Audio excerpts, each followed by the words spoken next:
Anyway, let's get to the most predictable thing that could have ever happened is currently happening, and how we knew about that it was inevitably going to happen from a very long time ago by looking at a documentary that was on Vice about this is what winning looks like. Okay, this is what I wanted to show you guys earlier. I watched a bit of it.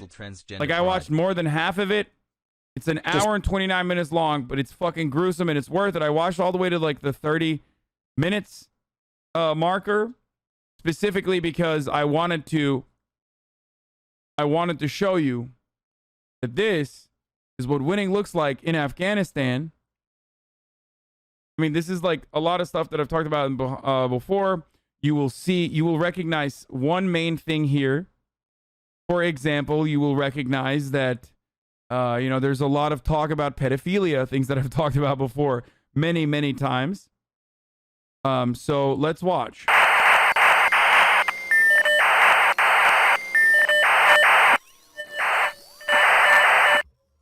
Hi, I'm Eddie Reddy. Today I'm with Ben Anderson, who's an independent filmmaker of documentary. Oh, now you're talking about politics? What a surprise.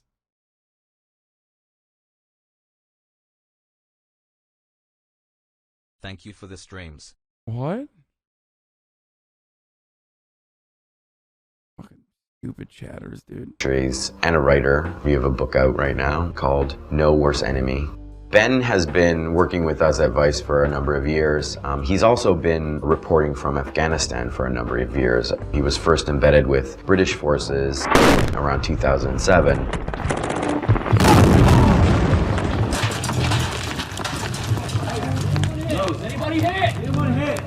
But he recently made a trip to Afghanistan in December of 2012.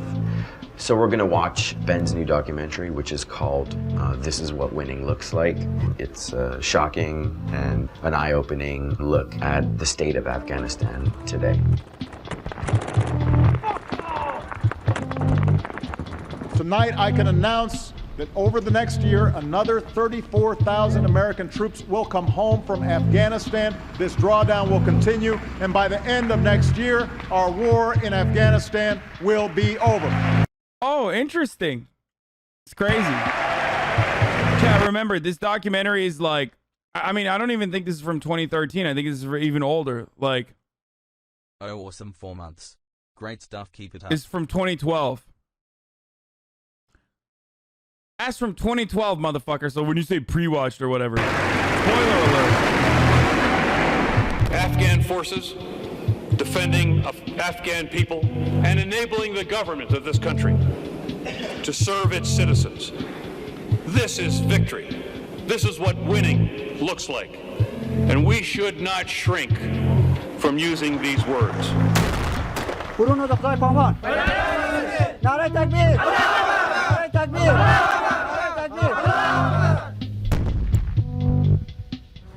You know, over here you've got a PB commander who we know is kidnapping boys and sexually molesting them.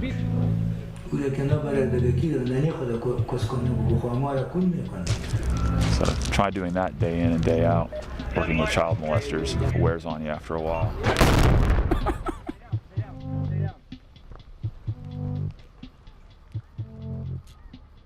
Yeah.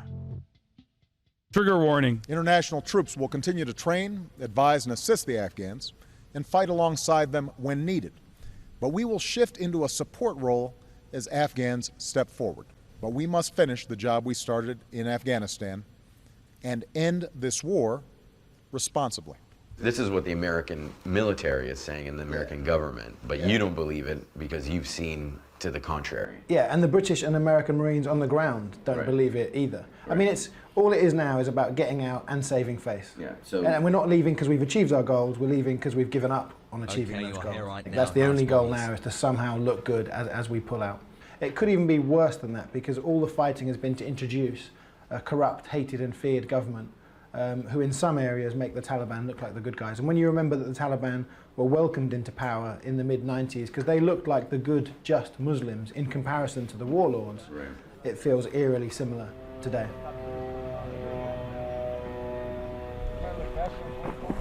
go ahead and give you guys a quick class on hygiene and cleanliness of the PB. A big thing is separating, like where you shower, eat, use the restroom. You want to keep it separate. So if you're eating, where you just showered, where you're using the restroom, you're pretty much just putting all that bacteria you just got rid of, putting it right back on your skin, using your hands to eat, and it's just going right back in your system. It's going to cause sickness, diseases. Hey, ترجمان صاحب ورته د توه ورته د ځان صفت مراته کو ورته دا خو دا زموږ خپل کار دی معنا چې جامع پای کو ورته موږ ته د مینو درس راکړ تورنیکټ درس راکړ دا سړی چې سرخان تک شینی لاس پریوي بارو ورته کښینی ورته دا ګرده کوجی معنا ګرده د درس ویل میشه د سوې د دوسمو د ستیبل درس.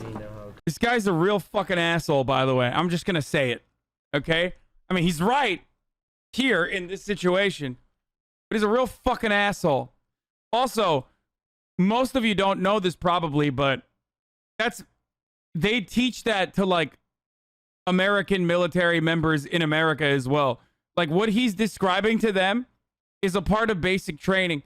So it's not necessarily because they're like, you know, talking to the Afghan troops like they're fucking animals, but instead like they literally treat all military members like fucking animals, where they will literally tell you like how to brush your teeth and what to do and what not to do in American in the American military. It's just like basic military shit.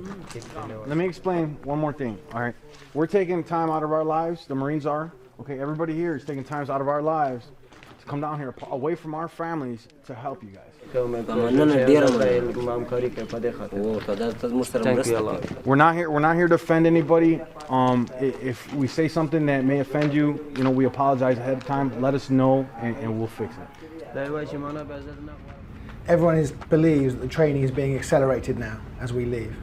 The training is almost non-existent now. Most of the forces have pulled back to the main bases, which they never leave. Because, as I say, the people on the ground, I think, have given up on there being any chance of success.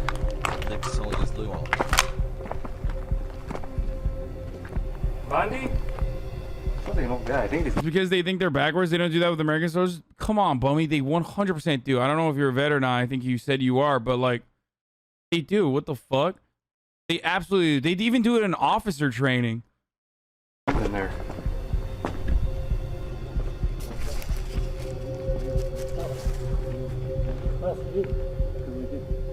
Hey. Bandy? Bandy Hana? Terjüman. Okay. So they've got 4 secret prisoners who they stuffed in the furthest room and filled the door with sandbags, so they were trying to hide from the Marines.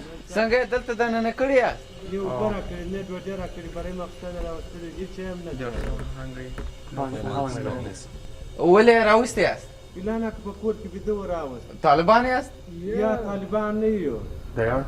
No, they are not Taliban. Oh. Hey. No. Terjüman. He's handcuffed. Okay. Listen, okay. We're leaving here. This is... Oh, there's 4 guys. 4? Yeah. Okay. All right, I'm gonna go talk to the PB. Tell him I was going to the bathroom back there and I heard voices back in the corner. Who knows? He's spreading a bunch of misinformation. اوس وکیل صاحب ما راغوښتي دي هغه سره خپل خبره خلاصه کړه بندیان ما تر څو پورې چنولې دي خادواله راوستلي چې معنا یې لکه وایم تر څو پورې چې زه سبا راځم د وطن سره راپورته کړي دي اوس ما د لې خپل دوی بیا یا دغه جوړه مې موږ ته نه دی معلوم بالا بس دغه دوی راپورته کړه په لاس یې ماته راکړه ما ورته خوندي کړي دي اوس وکیل صاحب راځي بارې په لاس ورکوم وکیل نظرګل د خاده سره برای تللی و دا خلک یې راپورته کړل. Can we see if they're in our system with the eye scan? Can we do the eye scan? All of the Afghan dudes you see here are deeply addicted to fucking opiates. And all of the vets that you see are probably prescribed opiates back home now. They're in America and are now also addicted to opiates. Most of the opiates that are, you know, being fucking protected and farmed out in the fields. These guys? Yeah. Can we take them out and see if they're in our system? See if they're... Why, موږ کولای چې دوی په خپل سیستم کې واچو؟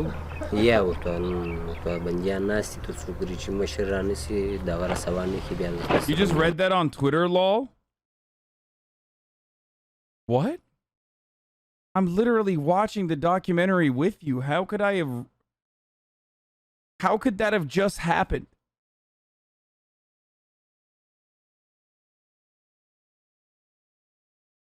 Taliban Pog. Like, what do you think? Like, I secretly pulled up like a tweet or something?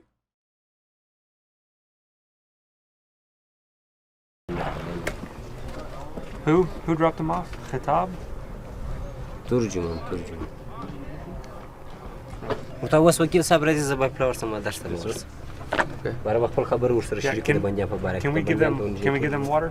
وای دا غوبو وړای سو او یا وبور Take it back, racist assumption that dehumanized them even further. Bro, if you think that these motherfuckers, like the Afghan security forces, are good, you're out of your fucking mind, okay? What the fuck are you talking about? Okay, we're not doing this. We're not doing this. We're not doing this. Yes, I'm being. Yes, dude. Just keep watching, okay? Just shut the fuck up and keep watching. No.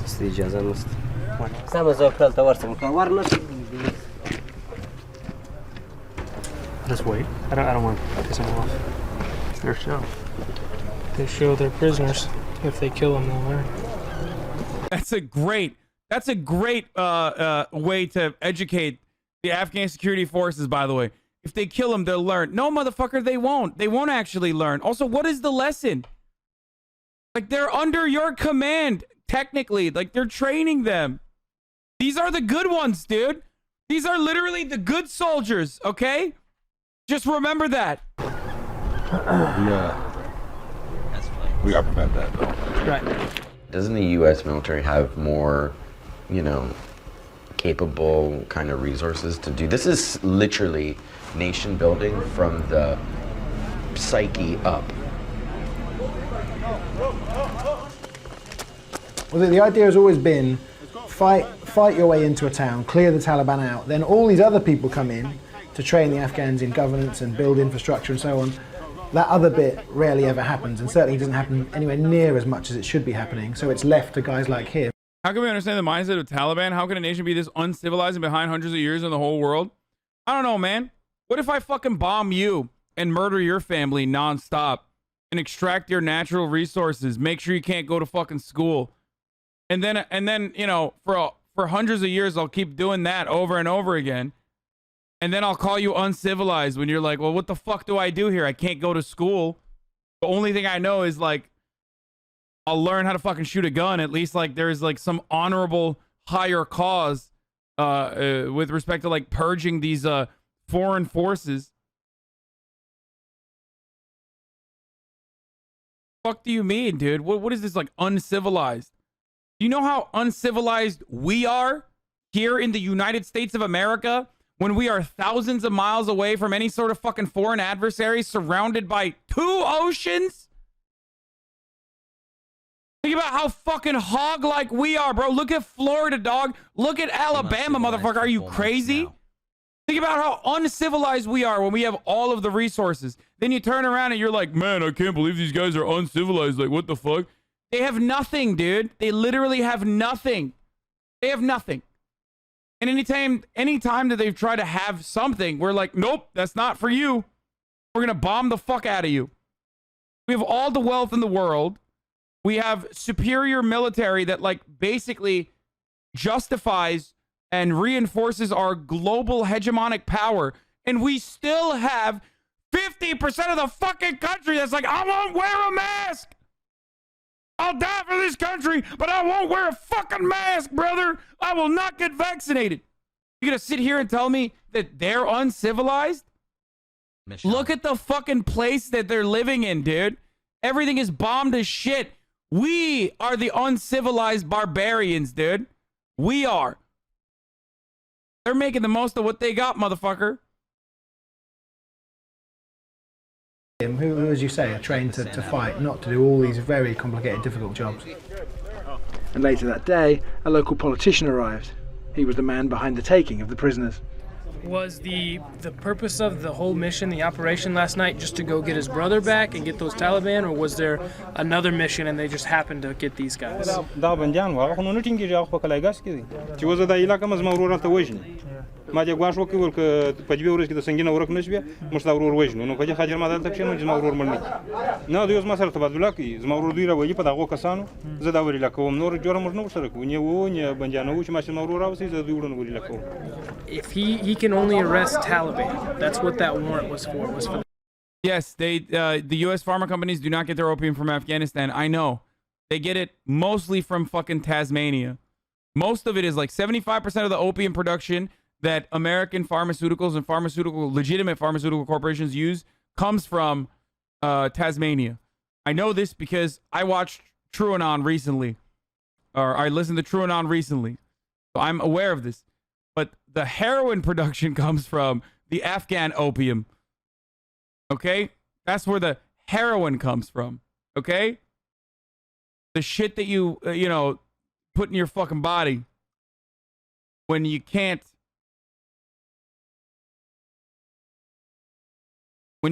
fucking, the shit that goes into your body when you can't actually fucking, The Taliban that kidnapped his brother. Kidnapping their brothers is just the same as kidnapping any random person. It's kidnapping. It's a crime. It's not legal to kidnap any person. Get the prescription. Only if they're Taliban and they catch them. Other than being the brothers of the Taliban who kidnapped his brother, haven't done anything wrong. They haven't committed a crime. So they cannot be arrested if they haven't done anything wrong themselves. Just because they're the brothers of the Taliban does not mean that they are Taliban themselves.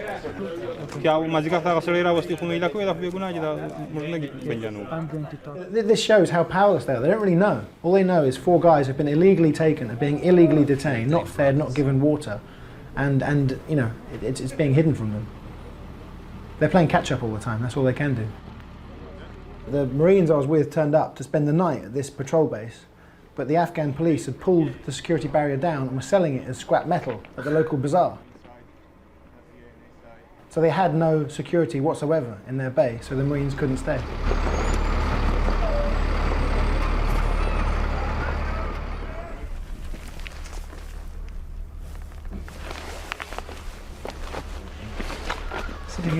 All gone. Basically looks like no blood or anything. So they just took them out of here. So they were still here, we don't know where they are right now. You gotta find out where to draw the line as far as where you want to try to make them in. We don't want to make them into American police. That's not the intent of being over here. But we also want to teach them just the human rights piece of it. That if you do have a detainee or a prisoner, that you still have to give them water. So while the Marines were somewhere else, they snuck them into the back of the truck and snuck them out the gate. Leave it! It's sort of a slightly half-hearted effort to make them stop, because they haven't got the power to make them stop. How was those 40? I got a good look at. It is a bit of an oxymoron when you have like American military teaching the concept of human rights. You know what I mean? It's like it is a rather weird. You know what I mean?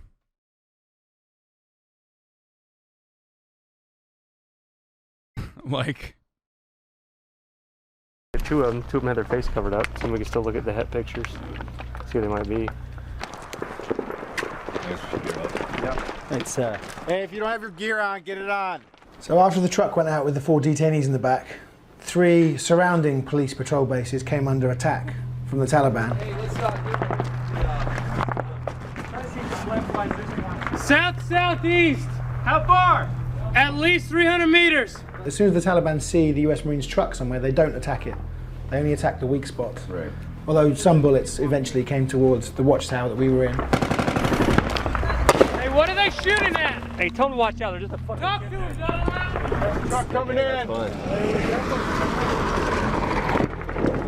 بخته هغه ته کوچنیان دا وای چې تکان مکو چې کوچنیان باندې لګي شدلی پرو کړی سو نه بخته سو تکان وکړو Don't shoot until you can see him. وای چشته وای تر څو چې نه دلې نه د کتل ورته عدالت نه ورته خو دغه سیز مشاوره مولي ورته زه دوه وخت ما تر اوسه نه دی ور کړی inside the camp and how can I see them if I don't shoot they will stop Wait till they come But out. then if you don't shoot, if you don't see him, then you can't hit him with the bullets. You're gonna waste ammo. وای چې ته مهمات په اماسه مصرفوي چې صبر وکړه چې تر څو ویني بیا Kids ran into the tree line. وای چې هغه ته کوچنیان هم دا اوس مو ولیدل کوچنیان روان ولا کوچنیان روان دي You got any eyes over there to the left? Negative. Got nothing. Where, sir?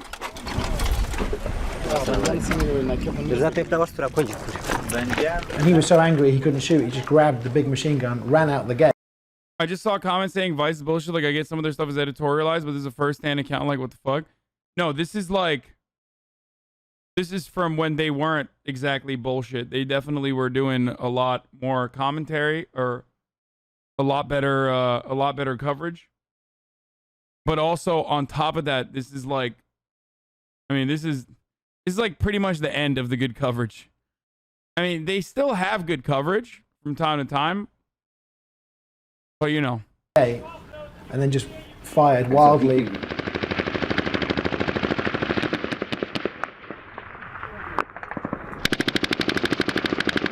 He's just walking and shooting. He's not aiming at anything. Around at the corner? Yeah, they're just walking down the alley shooting at nothing.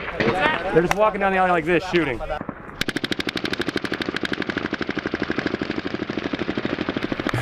Pre-fire.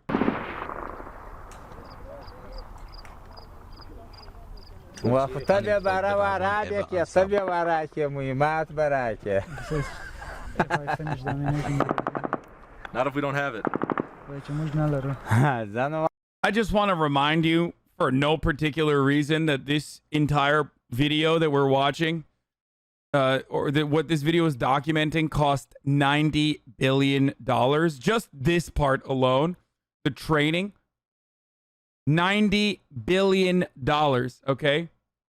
وقتا نیستیمو بسته و آخر مر برای پداغه تیگو جنگ ورسره که گواره دا تیگی باره If you run out of ammunition, you will use these racks to fight the Taliban. All right. Good to go. Because you know how like people will always be like, healthcare ain't free, brother. What do you mean? Free healthcare ain't free, brother. It's like, yeah, well, neither is teaching these dudes how to do a tourniquet and you know, shoot weapons and stuff. There is a price for that. It's called $90 billion.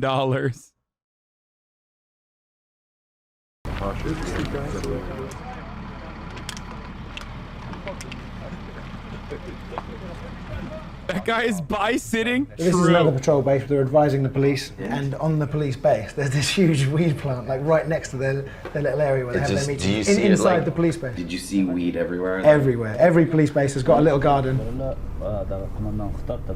Wait, someone said, so? It literally made the difference in the lives of thousands of Afghan women? Are you fucking dumb? Hasanabi. No, it didn't. The moment that the U.S. troops withdrew, every single one of those bi-sitting Andes over there literally were like, yeah, all right, we're done. They put their guns down and were like, yeah, go ahead, take over. It took 72 hours to take...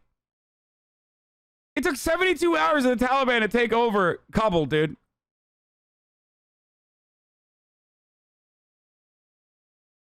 This is so dumb. They've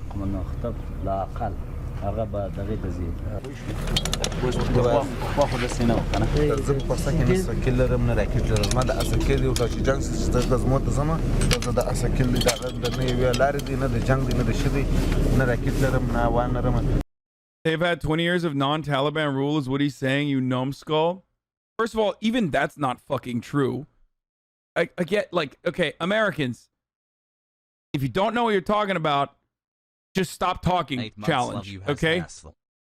Like, literally not true, okay? Like, there are a few areas where women had more liberties than they did before. And those few areas were under like complete American control. But outside of that, it's like Americans literally fucking brought in their, as Hillary Clinton also pointed out, Americans brought in their pedophile warlords, dude. Like they were basically like, we're bringing our own pedo warlords instead of your pedo warlords. You know what I'm saying? Like 12 months of STR8 molding hassle. Just keep watching. Well,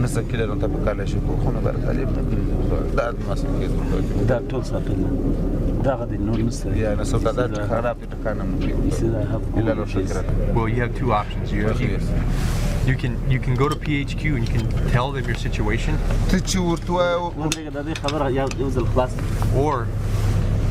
Or you're going to have to learn to work with what you have.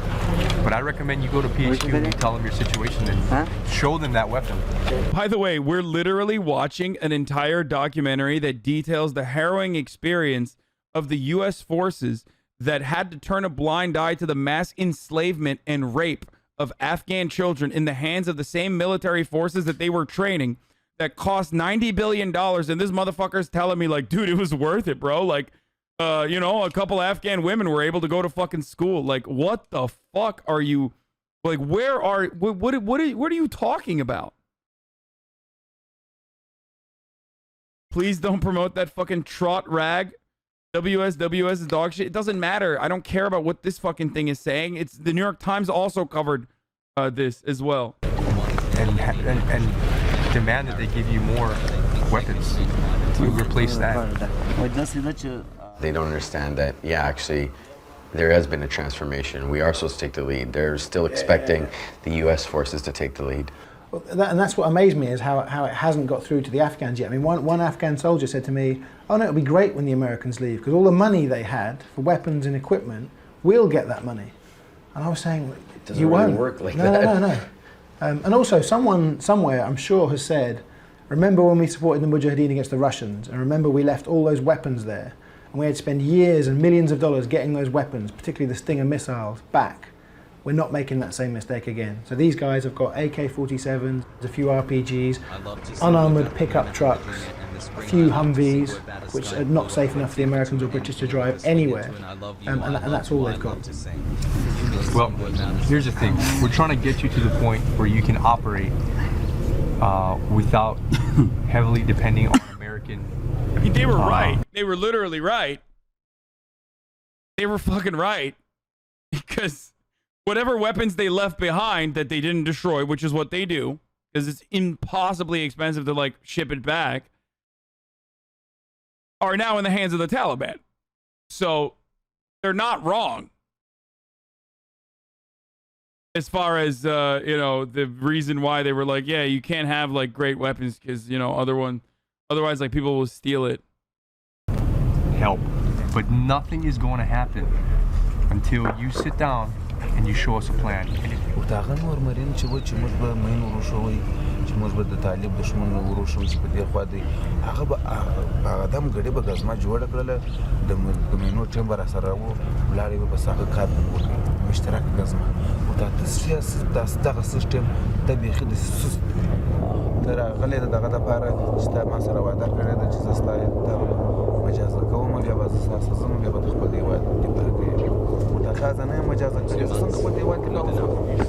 need to come up with a plan on how you're going to use all your men and attack this IED factory, and we'll be behind you, helping you out.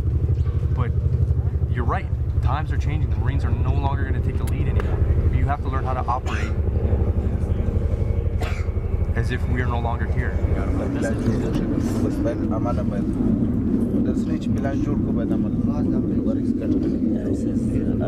I hear great things about you. You're a good PB commander, so you know you have a lot of men here, and I think you're going to do great things. And he eventually gets through to him that, you know, you have to come up with a plan yourself, then you can do it, and we'll support you if need be. So they leave with the police commander saying, okay, I'll come up with a plan within a few days and we'll do it. And a few days later he just vanished on leave and no one's heard from him since. No plan. your helmet on. We're moving. All right, we gotta go.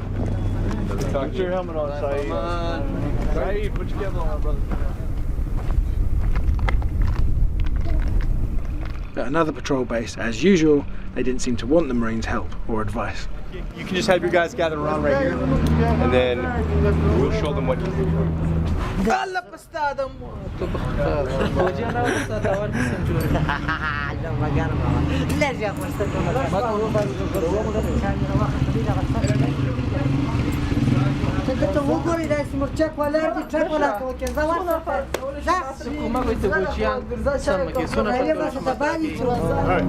Well, based on the sandbags that we have, that's all we got. So let's go ahead and fill those up. Once we have filled those up, like I said, 5 of you guys will fill up the sandbags. The other 5 is gonna help out, get the other one fixed. Yeah, and then we'll switch. Hey, if you guys don't want to do it right now, I completely understand that. All right, but we're here to help you guys out. If you guys don't want our help, we'll leave the sandbags. You guys figure it out. We're taking our gear with us. We're here to help you guys out to make your tower safer. That way you guys don't get shot from all directions, all right?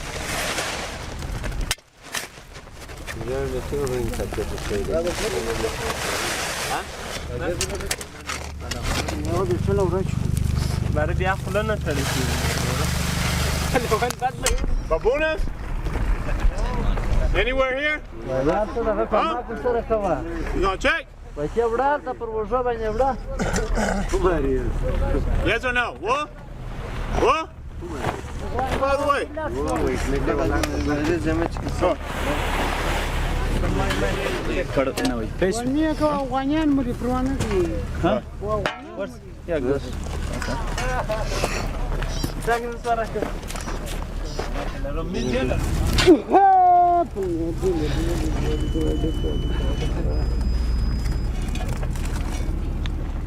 Policeman at the checkpoint was smoking weed, which is kind of normal. But 2 of the policemen filling sandbags now are out of their brains on something else. Something stronger, opium or heroin. Literally nodding off as they stand up or sit down, filling the sandbags.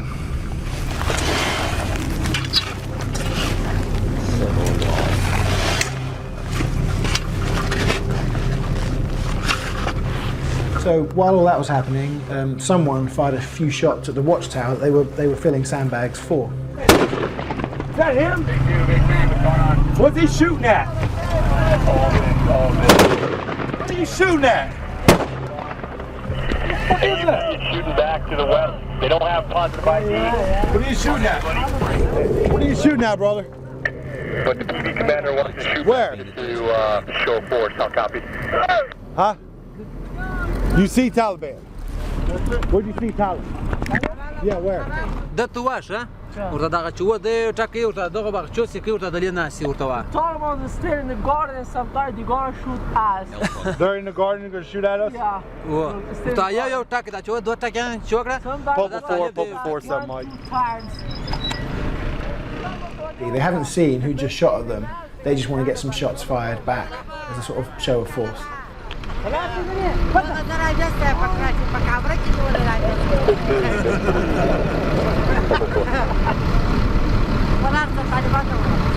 What's that? They're in the garden? In the gardens. You gotta make sure you see them. You gotta make sure you see them because you're just firing rounds down there and you don't know what you're firing at. You gotta see them before you fire. But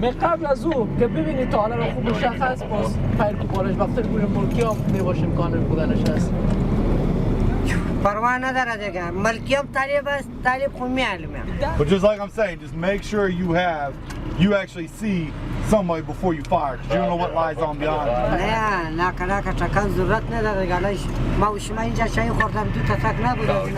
Professionals don't do that. You know, professionals make sure they know their target and what lies beyond their target. Professionals don't just shoot out in the crowd. They're supposed to be professionals. You guys are professionals, that's why you don't do that.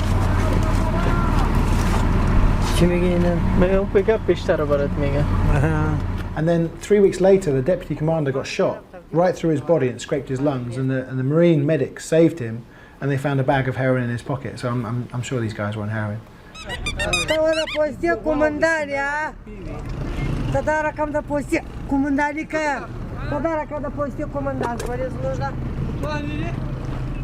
Are you putting your men back on the sandbags? You gonna have them carry them out here? وای خپل کسانو ته وویل چې دغه ټول هغه بوجیان راولي. تو سم درته. چای پیر راځي په دغه څو وجو دغه د بوجي دغه بل خلاص. The lesson of the day was filling sandbags. The police got bored of that very quickly, pulled over a car at their checkpoint and just got some civilians and then some kids to fill and carry the sandbags for them.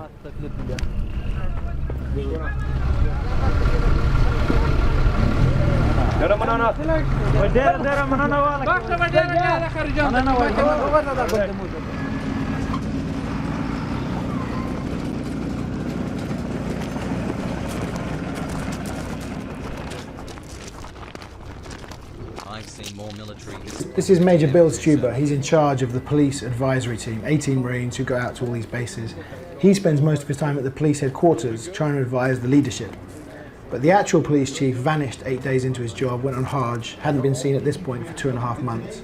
The acting police chief has also just vanished, and he's got no idea where he's gone or you know, what's happening. What the hell's going on? And basically when these guys vanish, they often take all of their commanders with them. So the last time this happened, half of the police force in Sangin just vanished. So every time the US Marines are alone with the Afghans, they have to have a guardian angel. So one of them has got his rifle cocked and his finger on the trigger, ready in case there's an insider attack. You ever seen the TV show The Sopranos? It's vast. Everything from skimming ammunition off of their supplies to skimming fuel off of their shipments. There's false imprisonment. They'll take people during an engagement. They'll just wrap everybody up that was around it, and then they'll wait for the families to come in and pay them money to be able to release them.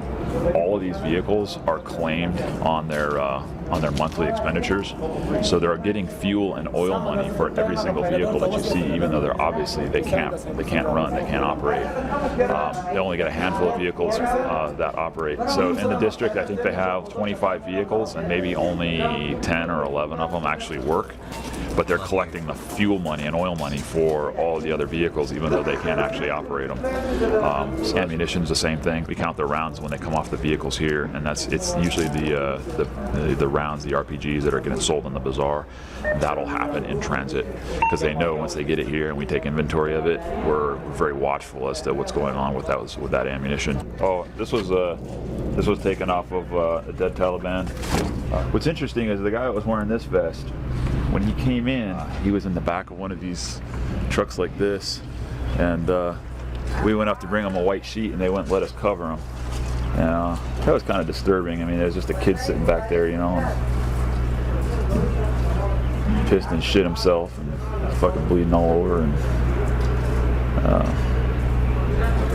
yeah, it sucks. It sucks to see kids get fucking shot. Did they say why they wouldn't give him a proper burial? Said he didn't deserve it. And you know, we brought the sheet for him anyway, just because you know, whether he's a warrior, he's still a warrior, you know, and deserves to be treated like one, even in death. But they didn't seem to think that way. So that was the first time I'd seen that. So. What's amazing is he's really candid about this soldier. He's one of those guys. I mean, he was more sort of emotionally invested in this than anybody else, and he's the one who, you know, I said sometimes almost looked traumatized by what he couldn't do. I was kind of foisted upon him, and he had no choice but to, you know, let me go out filming with him. But he's one of those guys who just couldn't lie. I could ask him questions, and you saw him really wrestling with a good way of saying it, but he couldn't. He just couldn't tell lies, and I really admired him for that. As an advisor, you know, you're a dog with a lot of bark and a lot of bite. So, you know, there's some things that if in order to get the mission accomplished, I'm not gonna say, you know, we don't turn a blind eye to anything. We report everything, but there's certain things that, you know, that normally where you would just be like, hey, this is just a no-go. We're not going to do this. That you, in order to get the mission, accomplished, in order for them to actually go out still hold security and hold PBs, you kind of gotta let it go. You know, things like if we were to go in and shut down all of their schemes, all of their corruption schemes, you would render them completely ineffective. I mean, you take a look around. Really disheartened, I think, by the end of this, because you know, even when guys were abducting and raping young boys and murdering them, nothing happened as a result of his reports. He was reporting everything he saw up to over 200 people in the chain of command. Nothing was ever done. You've got guys like this right here, who are the S1 officer, the administrative officer, and investigating officer, who are here from Kabul. They're academy-trained policemen, professional. They can read, they can write. They believe in the rule of law. They believe in securing the population and the people and treating them right. I mean, these are the guys that are easy to work with. But then you have over here a PB commander who we know is kidnapping boys and sexually molesting them, and, robbing the people. I mean, he treats the people of Sangin like a piggy bank that he can just shake and rob, and you know, that's really difficult. You know, how do you work with a guy like that? The natural part of an advisor is you want to. Yeah, he did report those. Guess what happened? High command told him to fucking look the other way. That's what. Just for the record, for those of you who don't know, like literally, this is well documented. That like they basically were like, yeah, don't just fucking look the other way at the child rape that is ongoing.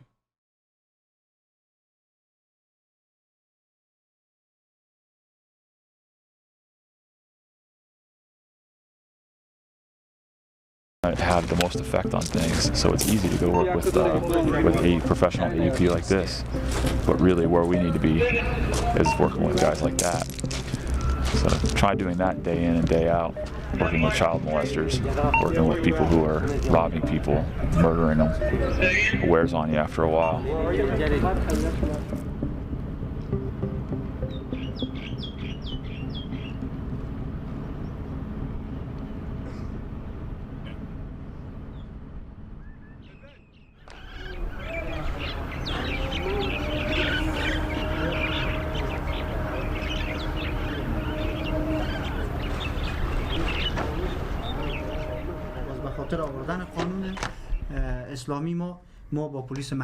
So that's Hamid Khan, an Afghan army commander, and he was the one note of kind of cautious optimism. I mean, the US Marine said he's the best Afghan army commander they've ever seen. Like, really good guy, really motivated, had all the answers to the right questions. Not stoned. Not stoned. And I think if he saw his, well, there were quite a few soldiers that were stoned, but I think if he saw his men doing things wrong, I think he would stop it.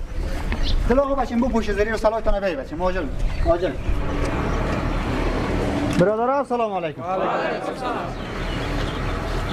خب بسم الله الرحمن الرحیم. قراره که ما و شما قبلا هم آمادگی داشتیم برای عملیاتی که در منطقه به نام بیانزوی. فردا ساعت صبح وقت دیگه ما چیز میکنیم. خدا خواسته باشه بخیر. یک عملیاتی به مشترک همراه پلیس محلی ما داریم که پلیس محلی ما داخل ساحه همراه ما میشوند. زمانی که ما داخل ساحه میشیم تقریبا به 3 گروه ما تقسیم میشیم. گروه اول ما گروه مانور است. گروه دوم ما گروه حمایه آتش است. گروه سوم ما گروه ریزرو است. زمانی که ما صبح وقت حرکت کردیم میایم در آخوندزاده خیل. از آخوندزاده خیل همراه پلیس محلی یک جای میشیم. پلیس محلی به خاطر چند گپ همراه ما می باشند.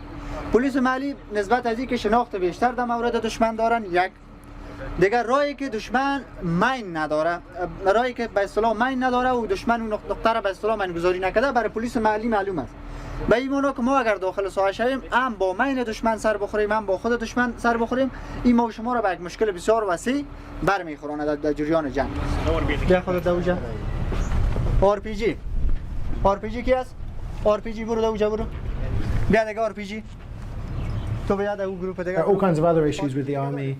They're still completely dominated by the northern ethnic groups. There are very few southern Pashtuns, like 2 to 3% of the army are southern Pashtuns. So a lot of southern Pashtuns see the Afghan National Army as being almost as foreign as we look to them. Back in 2001, 2002, we could have created an actual national army, but it's an exaggeration to call this a national army. It's not a national army, it's the Northern Alliance. It's the historical enemies of of the Taliban.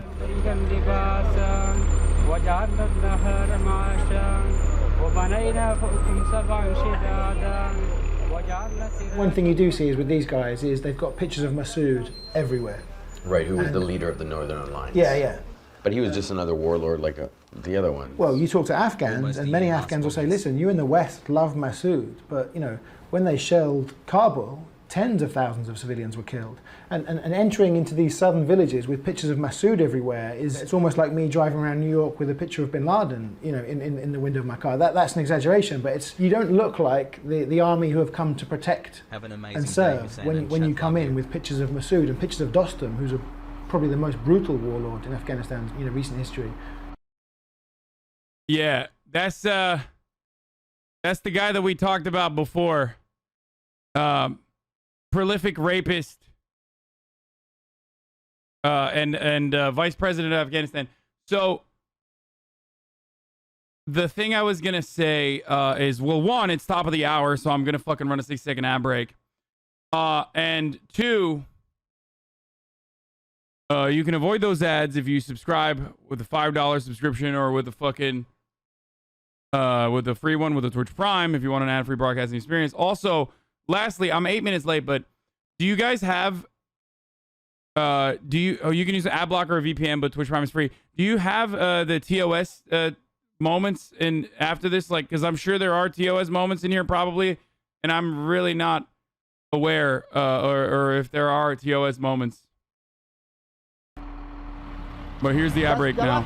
شروع جنگ اگر دشمن شروع میکنه جنگ در قدم اول پرسونل ما اول موضع میگیرن بعد از اون ترصد میکنن در مرحله سوم انداخت میکنن بالای دشمن از انداخت اضافه مهمات قطعا جلوگیری میشه رسیده عملیات ما و شما امکان داره که تا شام ادامه پیدا کنه بیش از 12 ساعت طول بکشه دشمن شاید مقاومت بکنه نشه که باز بر ما مهمات هم به سر وقت نرسه و باز موجه به کمبود مهمات مواجه شد جان مردم ملکی، مال مردم ملکی، عزت آبروی مردم ملکی در این جریان عملیات ما و شما محفوظ می باشه. رسیدی؟ چرا که دست‌ها احتمال داره مردم ملکی هم باقی مانده باشه. دیگه آخرین کوشش ما می باشه که ما فرق دشمن با فرق ملکی بکنیم.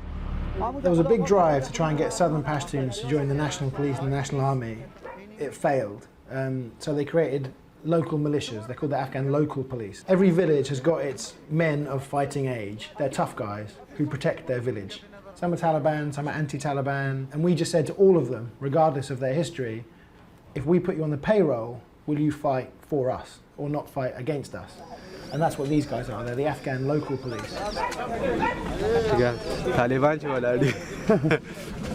Taliban. And some of the local police didn't look over 16 years old. So as soon as we start walking towards this Taliban-controlled village, they come under fire. And straight away start shooting back despite not having any idea where the Taliban are. They're firing towards the Afghan local police.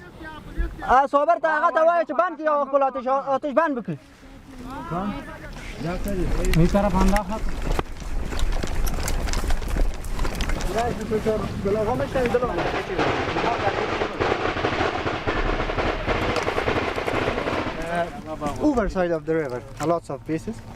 You're crossing by boats and ships and coming here, shooting, then going back and crossing the river.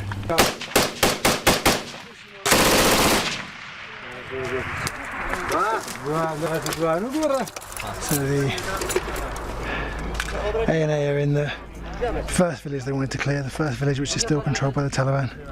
It's incredible to think there's still a village within 2 miles of the main base in Sangin where foreign forces first arrived over 6 years ago that's still controlled by the Taliban, but they're hoping to clear this village today. And there's a village on the north side of the river which is also Taliban controlled, but they're hoping to collect all the local elders and persuade them to, join Afghan security forces, the Afghan government, and reject the Taliban and let these guys establish a permanent presence here. At the minute they're firing lots of rounds, but don't seem to be shooting at anything. Sniper.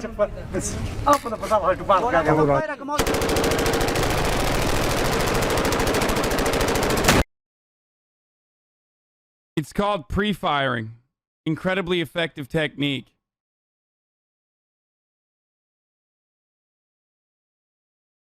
Okay? Not just $1,000 worth of ammunition that you just fucking yeet it out.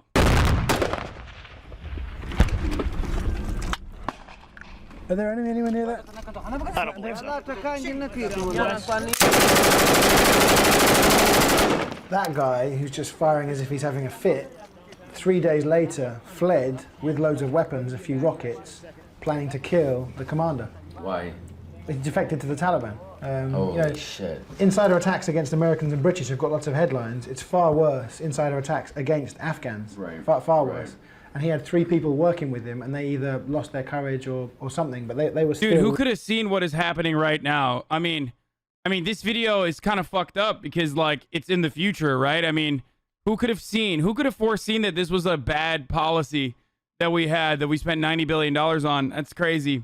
For 20 fucking years. Oh, wait, this video is from, like, literally, 9 years ago.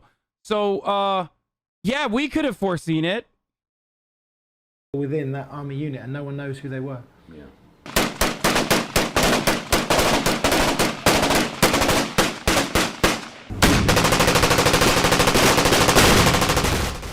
So there's a balloon in the sky that films everything. They've got them all over Afghanistan. Whose balloon? American. American. And they've got these cameras that, night vision, thermal, which mean you can follow somebody for weeks. Kind of like low-rand drones. They just sort of sit there. Yeah. But they can stay up there in one place for weeks, just attached by one cable. So someone is watching all of this, and he says it's 4 guys, not sure if it's Taliban. But as they were running away, one of them ran out and planted a white flag in the middle of all that firing. And it's not a flag of surrender, that's the Taliban's flag, a white flag. Oh, shit. Planted that, and then they escaped.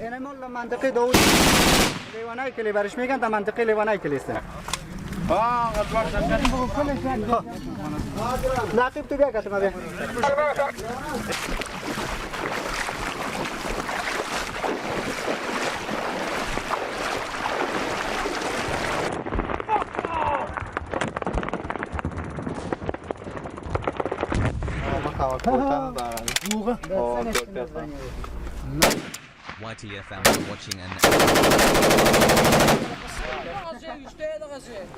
Why is he collecting the casings? He's an old man who's in the Afghan local police, but he hasn't signed up and registered yet, so he's not getting paid. So he collects all the casings to sell as scrap metal at the local bazaar. So the Marines accompanying the ANA are not really advising at all. They let the ANA plan and execute the operations themselves, and they're just here just in case things go badly wrong and lots of people are about to get killed. But apart from that, this operation really is Afghan-led, and I've never seen that before. I've seen lots of operations that, where the claim has been it's Afghan-led, but it's a farcical claim. This really is an Afghan-led operation. Good. Dushman, Taliban finish. Finish? No good Taliban. Run away. Fuck you, Taliban. So at the end of that operation, they walked back to the village where they started, and they got the few remaining local elders together and said, look, you need to give us some men, give us some young men, and form your own local police force and defend your village. ټول غواړي چې ساعت د دشمن د ماینونو هم خلاص شي او د دشمن هم خلاص شي. څو ورځې مخکې تاسو ته معلومات و چې دلته په همدغه بیانځای کې څو نفر د طالبانو د ماین ملکیان شهیدان چې تاسو دشمن خو داسې دشمن ده چې یونیفرم نه لري. د تاسو او د دوی په منځ کې فرق نه کیږي، فقط څوک فرق کوي تاسو یې چې فرق کوي. زموږ غوښتنه دا ده چې دولت هم ورسره ده چې تاسو ته سلاح ورکړي، تاسو ته حمایه وکړي.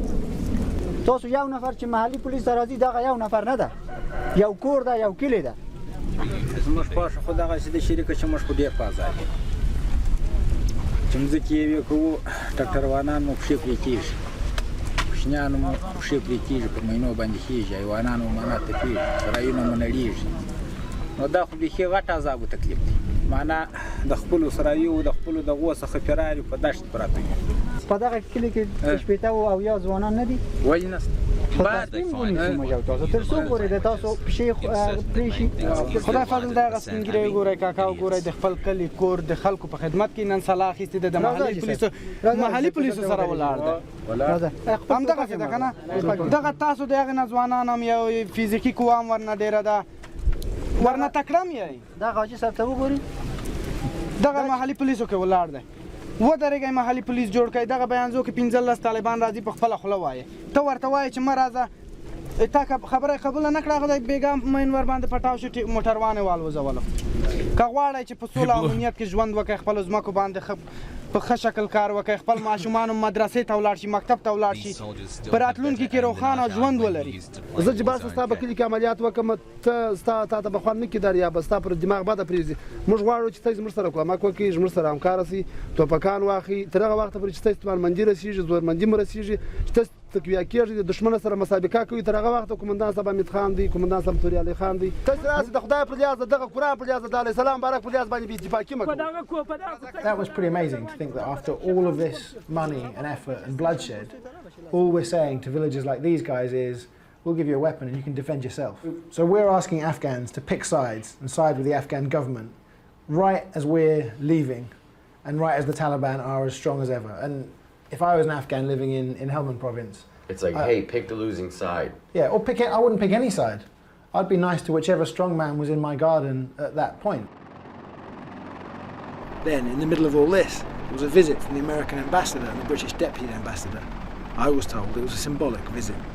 Sangin has always been known as the most dangerous town in Afghanistan. So the American and deputy British ambassadors visited to show if they can visit this hostile town of Sangin, then progress must be being made.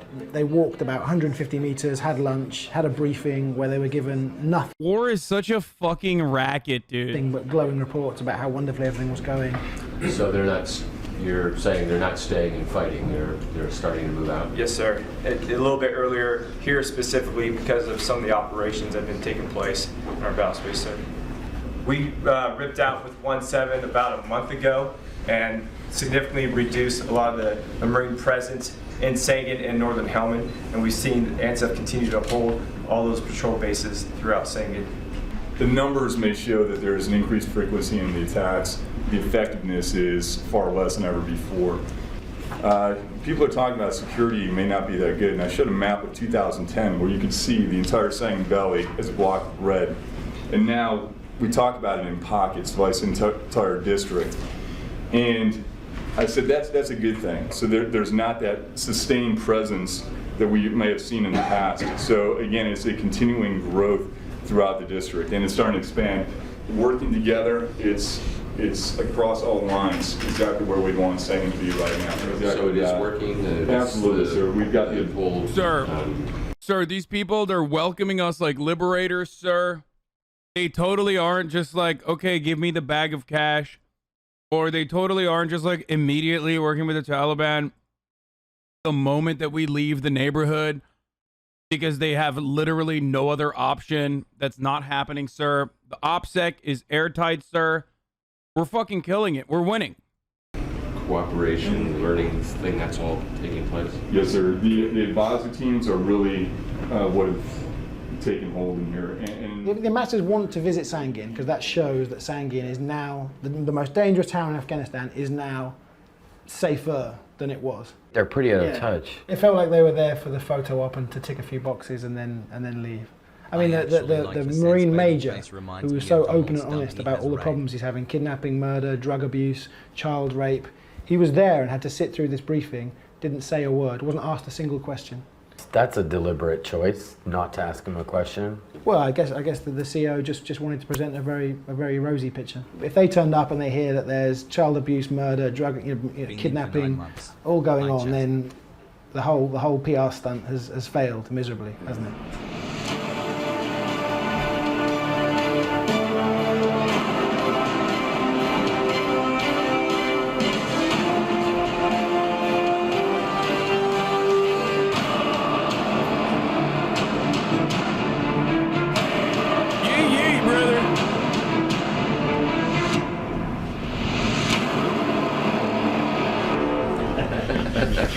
The governor is right behind you. Thank you very much. Thank you. We're very committed to our relationship. This is a small gift of the local So this is a peace jirga that doesn't involve the enemy, only involves one side, and nothing was announced or decided. I mean, the idea of a jirga is people with opposing views come together, thrash it out and reach a consensus. I'm here today to come with the chairman of the High Peace Council, Salahuddin Rabbani. He's attending a peace jirga here, an important event in Sangin, and I've been wanting to come here for some time. This is my first visit to Sangin, and I've been very impressed by what I've seen so far. And there was a time not that long ago when we promised Afghans that their country would be rid of the Taliban. What's changed? I don't know that we promised the Afghans that the country would be rid of the Taliban. We've always understood, I think, that there's no way to end an insurgency, this insurgency, through military means, especially since the leadership enjoys its presence in Pakistan. So the prospect or the job is not to rid Afghanistan of the Taliban, but to create a way so that the insurgency ends and Afghanistan is secured. The Afghan security forces are responsible for security lead over 75% of the population now today, and that process will continue until they are. What does it mean for us that the Taliban is closer to taking over? No, the Taliban has taken over. Okay, they've completely taken over. That's number one. Not here, not at this point. But what does it mean for us? Literally nothing. Okay, that's it. There you go. In the lead for the entire country. We have developed now a way to move forward that will make Afghans responsible increasingly for their own future and for their own security and their own processes, and that is as it should be. I think post-2014, we can't really tell what will happen. The door is open, as I said earlier, to a reconciliation process that will bring Taliban back into Afghanistan if they choose to take that path. And our win rate has never been good. We've been taking we've been feeding ourselves a steady diet of fucking L's since World War II. Okay, L after L after L. It hasn't stopped. It has not caused the American imperialist attitude to decline. Unfortunately, that's not going anywhere. It doesn't mean anything as far as like the Taliban controlling Afghanistan doesn't really change too much. It just means we don't have fucking military presence there to the same degree that we had. That's it. If you think that this is going to like allow the Taliban to fucking destroy America or some shit, you're a psycho.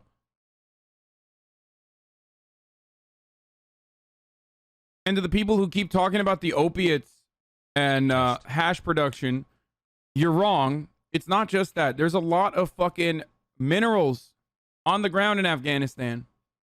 They rape and keep women from school worse though. Like, okay, they're gonna do like, first of all, that's already happening. Okay, so shut the fuck up about that.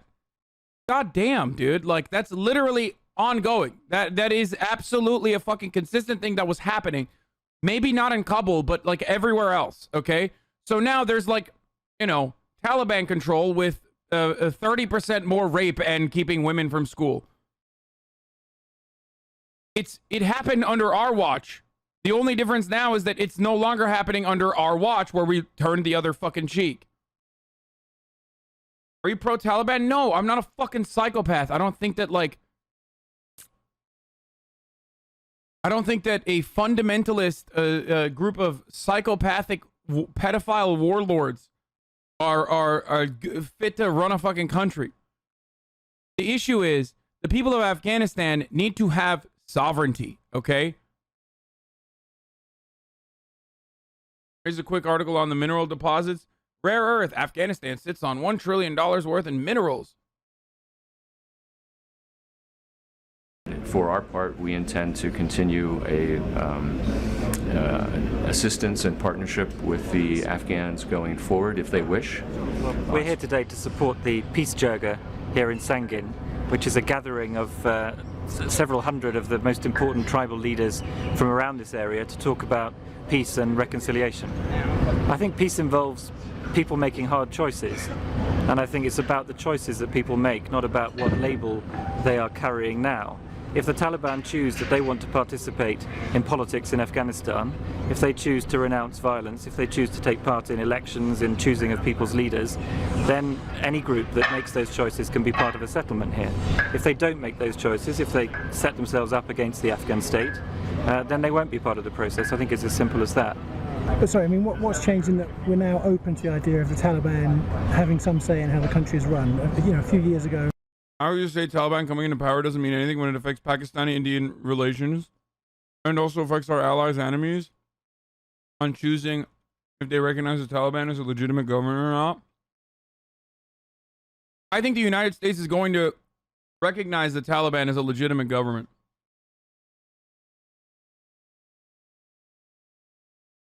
Which means all our allies are going to do the same. I think we would have said the Taliban have finished in Afghanistan and will never again control the lives of Afghans in any way. I think we've always been open to the idea that people who want to take part in politics in this country, who respect the constitution, who respect the rights of people, have a right to take part in politics in this country, just as in any other country. I think I can speak with confidence by saying that if you asked a lot of local people here who are the bad guys in this area, they would say the police rather than the Taliban. How can you change that perception in a fairly short amount of time? I'm not sure I agree with that perception, Ben. I think, again, talking to the Marines who are here, who are out on patrol with those policemen every day, they say that the attitude of the Afghan population here in Sangin has changed hugely over the last few years. Yeah, that's why everyone was like, oh my God, I can't believe they surrendered their weapons to the Taliban. And some people are even welcoming them outside of Kabul. And then at the end of this briefing, the helicopter out was delayed by an hour and a half. So I said to them, go and talk to Major Stuber for an hour. Just say, this won't affect your career, but go and speak to him and tell him, ask him to tell you what's really going on, just 200 meters down the road. And they said, oh, he wouldn't be open and frank with us like he is with you. And they went and had a cup of tea with their bodyguards instead. Walked back, got in the helicopter and left. But you literally walk 200 meters out of the main... Bro.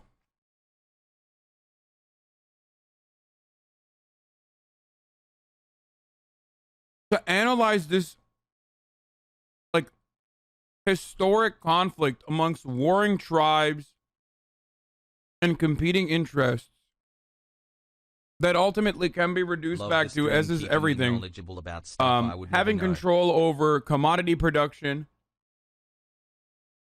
and reducing it to, like, the most incredibly narrow, idiotic fucking point of view is insane. Like, liberals, when they say stuff like this, it's almost like, oh, the men wanted to own women again. Like, yeah, dude, because they weren't fucking doing that already when America was there.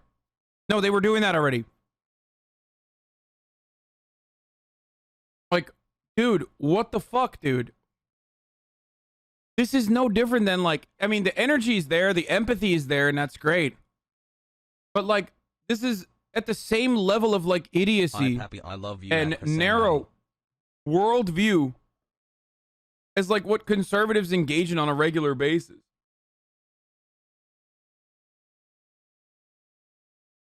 They see us and this as a foreign invader.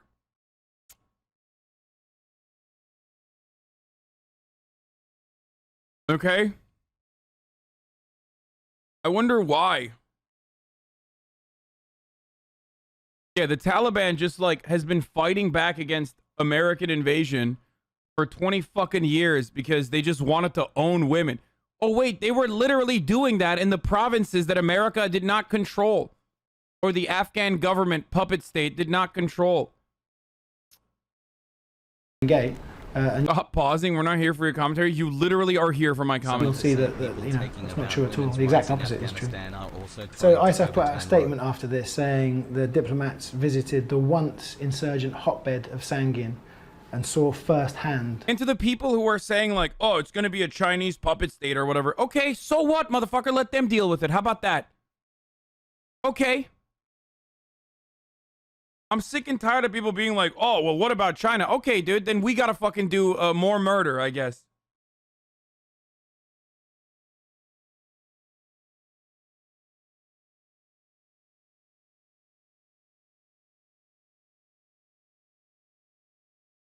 maybe they got some better ideas. I don't know.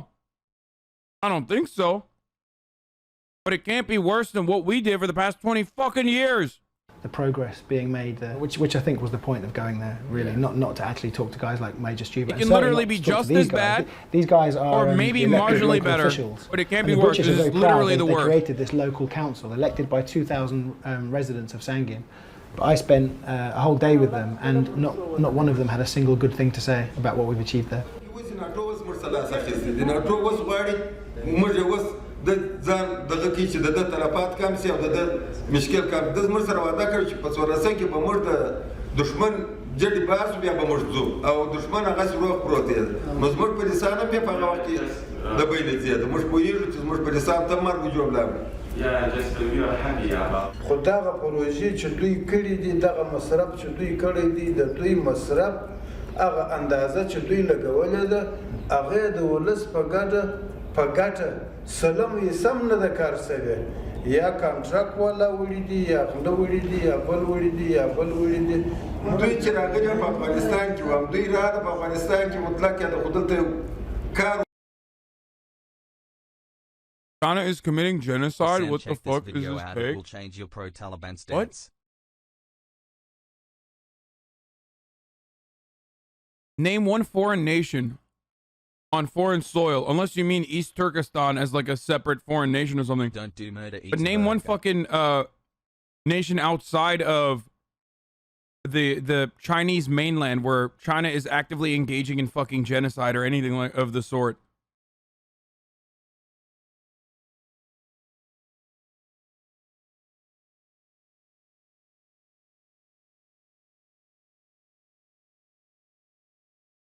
Africa? China's doing genocide in Africa? That's crazy. The nation of Africa, one. Appreciate your pauses. China doesn't do external genocide. They do cultural genocide internally. That's it. And we know a lot about that. Personally. You know. This streams takes when there's more than 30k viewers. Yeah, I mean, this streams takes when there's any kind of fucking conversation about China. Taiwan, they're doing genocide in Taiwan? Oh, wow, that's... indirectly to North Korea? So you think China is more responsible or more at fault with what's going on in North Korea than the United States, which currently holds it under a strict embargo outside of and restricts foreign trade? So the only country that allows North Korea to trade outside of like Russia is responsible for how fucking their situation. 9 months hassle. Yeah, like United States to the Native Americans. Yeah, 100%. I agree with that.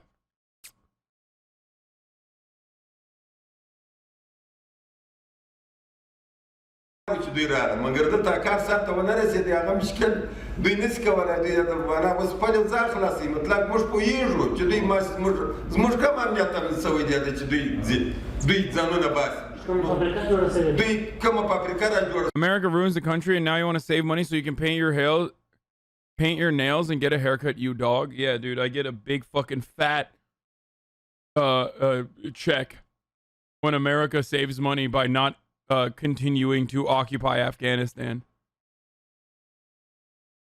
موږ ته چا تیاری راکړې چا ټانکونه راکړه په میلیونو ډالرانې مصرف شوي په میلیونو خلک راغلي دي چې خلک په زراو چې مړه شوي د دوی امریکایان د انګریزیان د دار دولت خلک دلته مړه شوي دي موږ پوهېږو نو موږ به کله دونه مقابله وکړو چې په دوه لاس په دوې پښې باندې د دونه خلکو مقابله وکړو موږ خپل وزاره سره کوس دا د اقتصاد به بېرته دوی تاله ته ورسي هغه امریکا کې ډېر مشکل د امنیت څه لرو مګر امنیت په لوږه نه راځي زموږ د لوږه غم او امنیت یو ځای نن هماغه آل وسم شروع دي پرون ما د هغه پوستې قربان ګرده ورځ په ناستو تېره کړې دي چې هر ځای کې سر ورپورته کړی وای هغه ګومې یې په سړي سره اړول د ده دا شکه او زموږ د هېڅ اعلانه سره سمېږي د کومندان صاحب څخه او د جوالي صاحب محترمه صاحب د جنرالان محترمان څخه دغه هیله کوم چې د کوڅېدو اوضاع ډېره ناامنه ده ما دا درې میاشتې کې چمټا تړلې ده څلور ویشت ساعته پر ما باندې ټکان شروع دي. When I was in Afghanistan, the national police shot our guys on base in the back and left to join Taliban, and we were advised not to mess with Blackwater and coordinated around them. Yeah, Blackwater runs the country. That's pretty bad. And that, if anyone would be pro. You said let China deal with it. We outsourcing murder to China? Yeah, I guess so. I literally don't understand how anyone who considers themselves to be a fucking leftist can look to what has happened in Afghanistan for 20 fucking years and be like, I can change what's going on in this country. That's kind of at the heart of why we advocate for the things that we do, because like you theoretically are supposed to be able to advocate for change and then see that change happen. And when you have that opportunity to fucking advocate and pull or decrease imperialist expansion, you go, wait, hold on though. What if our fucking foreign adversaries then turns it into a colony for themselves? Without, we don't even know if they will do that, but what if they could do that? The hypothetical alone is reason for why we should continue this occupation. That's psychotic, okay? I personally think that is completely fucking psychotic. So that's why I said, yeah, let them try. Let them fucking try to deal with it. It's not going to happen, but let them try to deal with it.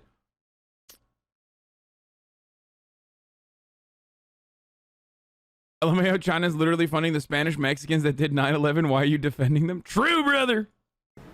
Foreign intervention, it would be those guys, elected local officials.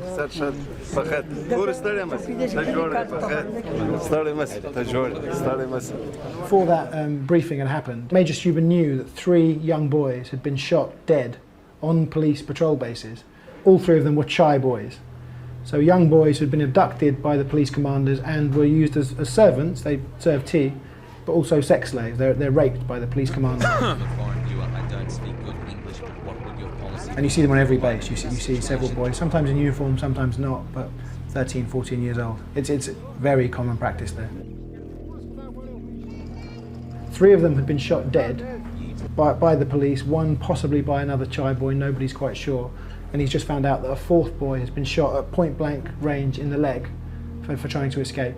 And you know, I was there, so he let me follow him to meet the acting police chief and confront him about this.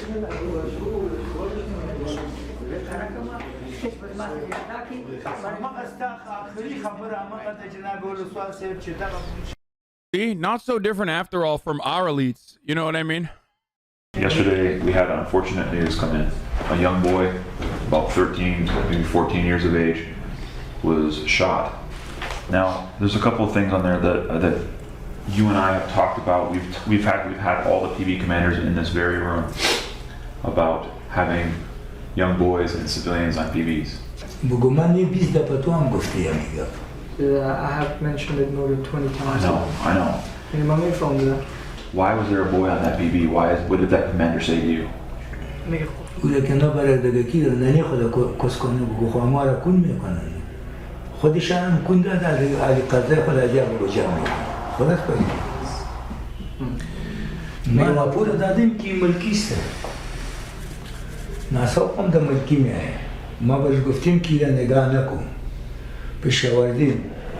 همون بچه بگو خودشان میخواه که در پوسته بشینه آشوانه برای ازیا کنه وقت شما که بگو وقت خواستم یک نفر ایستپیدم ما بگو آورده بودم بوده جلب کردم. Yeah, I know what he said. He said it in the beginning too. که یک بچه خوردش او یک نواسی خوردش در پوسته بود. ما برش میگم که نواسه و بچه تا ببرد بلیت خدا ما را پشش خلاص کو اگر بذات خدا تو را بندی میکنم ما را میگم ما چطور کنم که میبرمش پس نه. He's saying the boys want to be there. How do you square the logic of being against states like Saudi Arabia, but you actively claim support for East Turkestan when the separatists are openly Wahhabis and fought with ISIS in Syria? You always talk about listening to Truanon and you respect Mike Preisner, but you all reject the false narrative about But they all reject the false narrative about China, not trying to be a dick, but genuinely wondering what your understanding and logic on this is.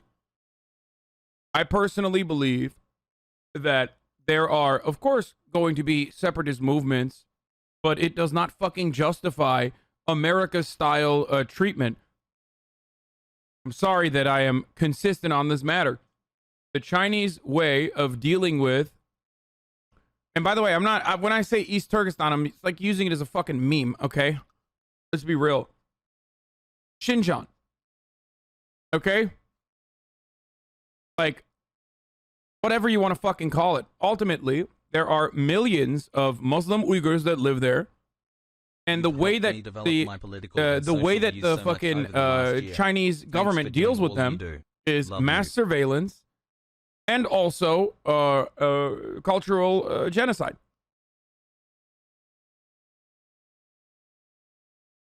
Like, are there Wahhabists? Certainly. Did someone fucking fight alongside ISIS? Not necessarily. Maybe some of them did. I know that they are also Turkish forces there too. And I think that's YPG automatically says like, oh, if you fight against them alongside the Turkish military, that means you're probably pro-ISIS. So I could see why Brace would have that approach, considering he literally did go out there and fight there.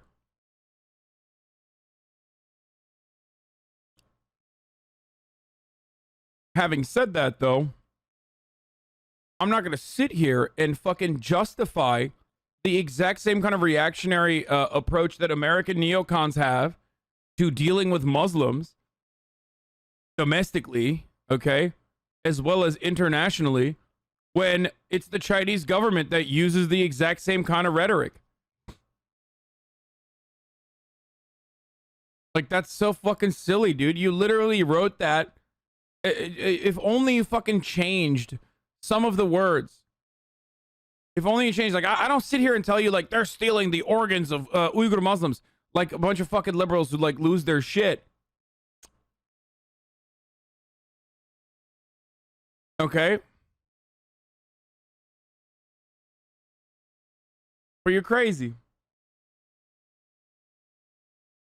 Do you still think there are millions of being genocided in Xinjiang?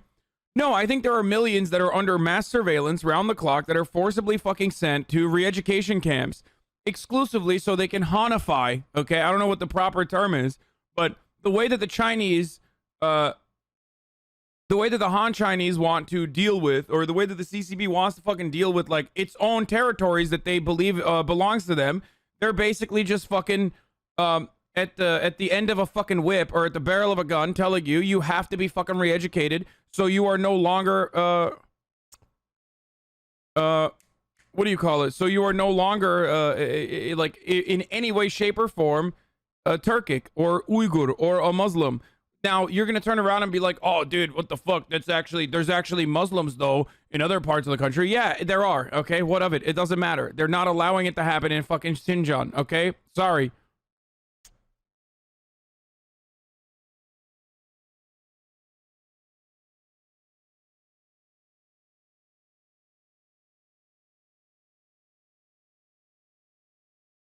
Just because they believe the entire world belonged to them, lol? Wait, what?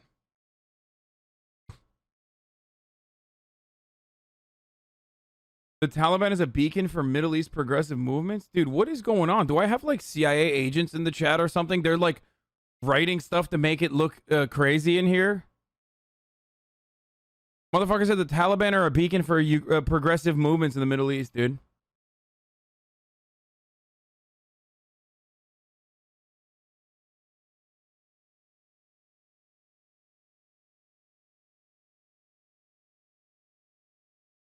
No, you literally just have a lot of insane viewers. I do. I think this is like this is like a magnet for all the most psychotic fucking takes.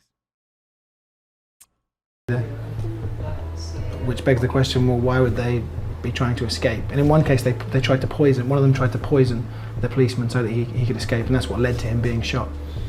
We cannot have children in PVs. We can't have children even wearing uniforms like this one was yesterday. It's against the law. ما کدام تردید ندارم در رفتن ما و تو. ولی موضوعی طور است که ما و تو در جلسه هم برش گفتیم.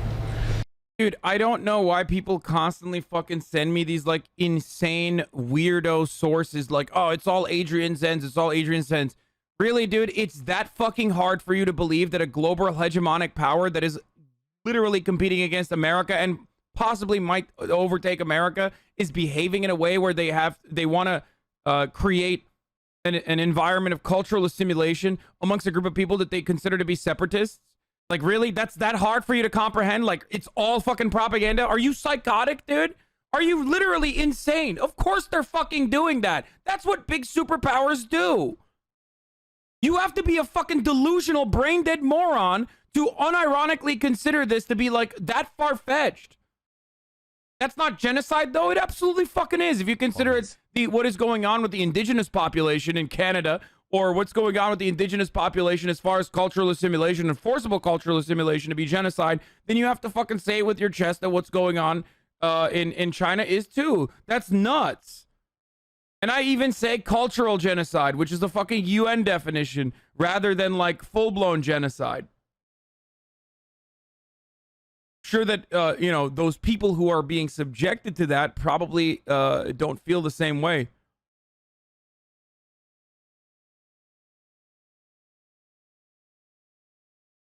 Forced education is genocide. It's not forced education. It's forced re-education. It's not like they're like, hey, yeah, we're going to fucking teach you how to read a book because you don't know how to read a book. That's not how this works.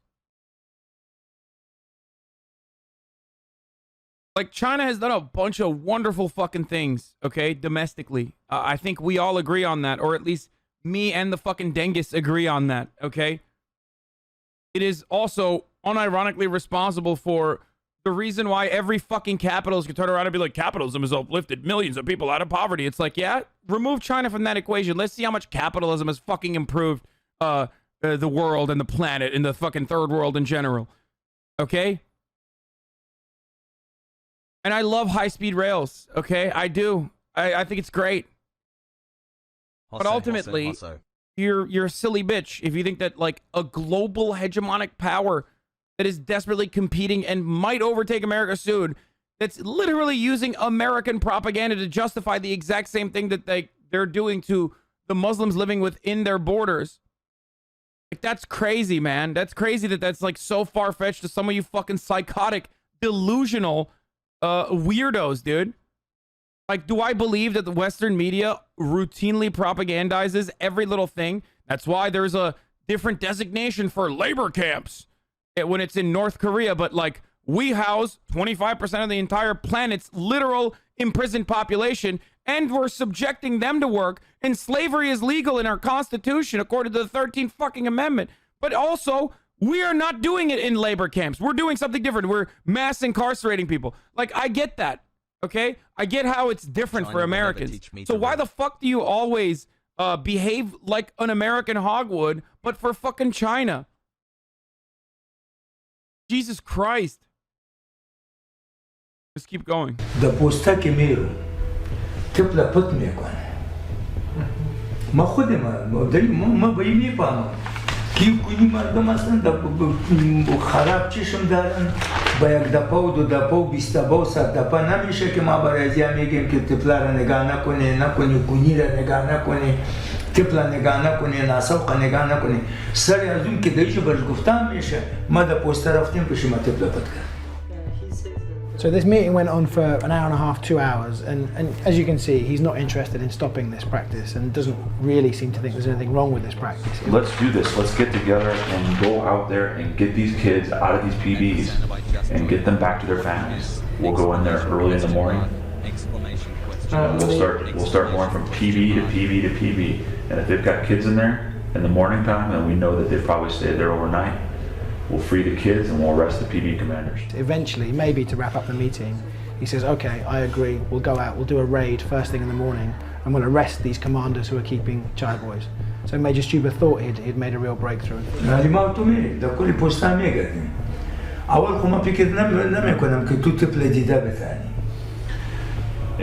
I have things that I can do to help you. You and I are in a position right now to change the situation in this city.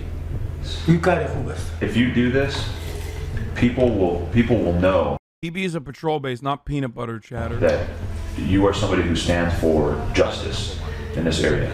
وقتی که ایتو اشخاص گرفتیم بعد از اون بگو ما و شما باید قطعا بالای زیاره هم نکنیم. هرچی که مسئولیت که برایشان راجع میشه باید قانونی کار کنیم. Do this, okay? I'm serious.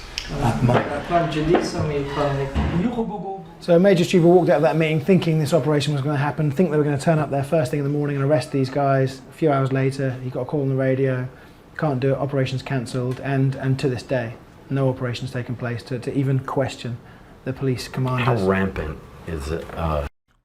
Dude, stop. Stop. Every fucking dangoid turns into like a neocon the moment that, like, the literal moment that, like, Uyghurs are fucking mentioned. What the fuck, dude? Literally, I'm gonna read you something. I mean, I think there is context to consider here. There were numerous terrorist attacks and stabbings occurring in the region from a growing Islamist presence. Not to say that excuses mass assimilation, but it begs the question, what's the correct response to burgeoning domestic terrorism?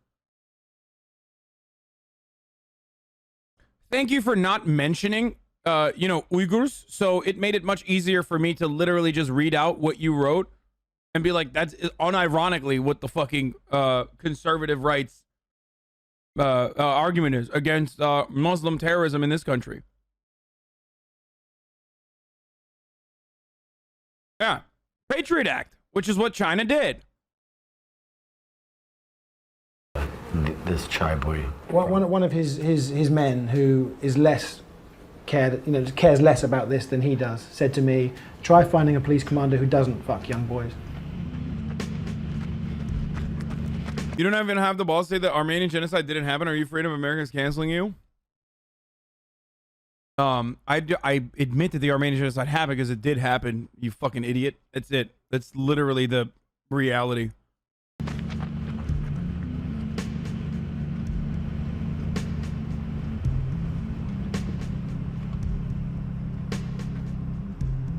Most of the patrol bases that the British and Americans fought so hard to establish have been abandoned or handed over to the Afghans.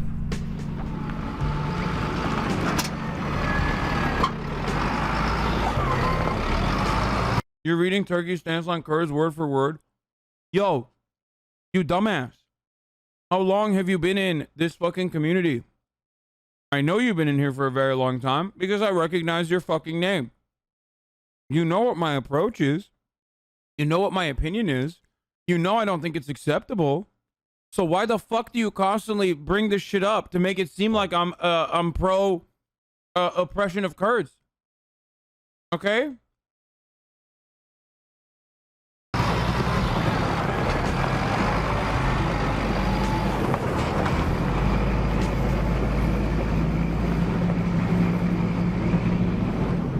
Major Stuber gets, he's bolstered because the actual police chief has returned, a guy called Gully Khan, and 8 days into his job as police chief of Sangin, he had just gone on Hajj unannounced and disappeared for 2.5 months.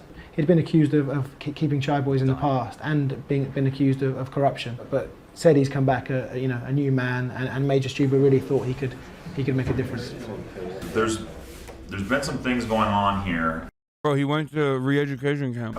Since you've left that are really driving a wedge between the police and the community. The biggest one given outside is that thus far you've had 3 children, young teenagers that have been shot by police. All that has happened within the last 3 months. There was one boy killed in this PHQ. There was another boy killed with a PKM across in Cache de la Ray. And we just had a 13-year-old boy shot through the leg at Sagarkat. And there's a 4th unconfirmed report of a boy who serves tea and up at Shamshir Char. There was a fight between 2 PBs, and the boy that they were fighting over, we have reports that he was shot in the face and killed. We definitely have to focus on these because you can do 100 good things and then have a policeman go and do something like that, and then the community, all they focus on is the one bad thing. So I know that's an uncomfortable issue, and I know that's nothing that you would ever allow to have in your PBs, but that's what's been happening here in your absence.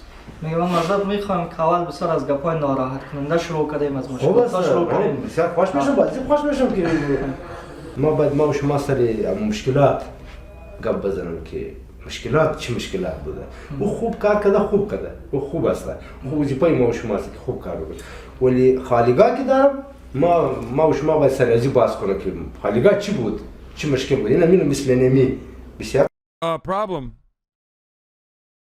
Kids are getting fucked, raped, then they're getting murdered. This guy literally fucking sounds like, I don't know if the translation is good or not, but he sounds like Kamala Harris talking about progress. You know what I mean? We are going to wrap our heads around finally starting the process of thinking about this issue long and hard. Okay? I also say that this is also something else that's very good. These are all the patrolmen who are ready for academy. This really gave, a feeling of optimism. He was sending 20 men off to Lashkar, the provincial capital, to get proper training. They were going to come back professional policemen.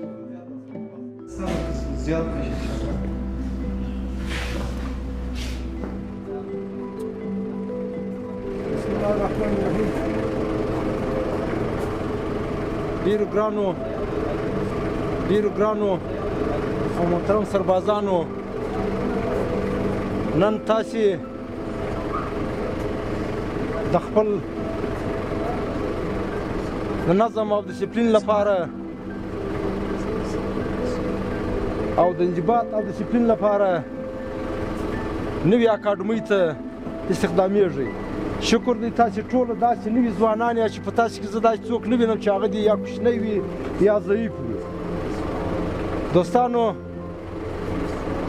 اکاډمي ویل زموږ ستاسې دپاره ډېره ګټه لري تاسې چې هلته اکاډمي واسې استادان لرئ د خپل استادانو درس ته غوږ ونیسئ تاسې یو څه زده کړئ د دې دپاره ته ځئ چې هلته یو څه زده کړئ او بیا دلته راسئ خپل دغه وطن د دغه خپلې ولسوالۍ دپاره په ښه توګه خدمت وکړئ د دغه ځایه څخه چې ډېر په نظم په ډسپلین په پټه خوله د چا سره کوم جنجال مه جوړوئ د چا سره کوم مشکل مه جوړوئ تاسې دې دپاره چې خپل درس ووایاست نو ستاسې څخه مې توقع ورزو دا I swear to God,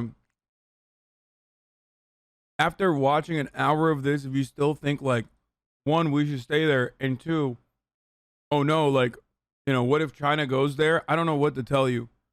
Other than the fact that it's the ad break that's coming right now because it's literally 3:59.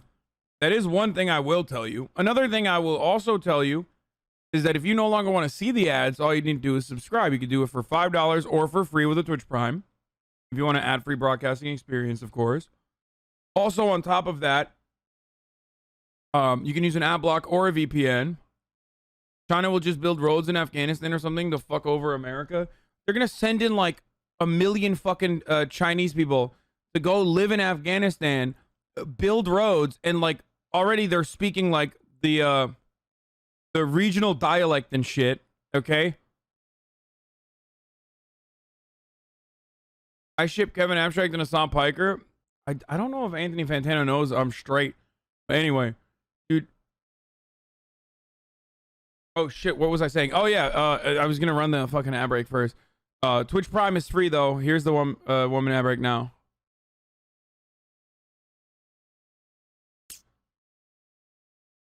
دا چې تاسې راسئ او دا خپل نور خلک پوه کړئ چې ورور هلته اکاډمي ده اکاډمي د علم زانګو ده هلته د زده کړې دپاره ځئ هلته د Class stash stream mate?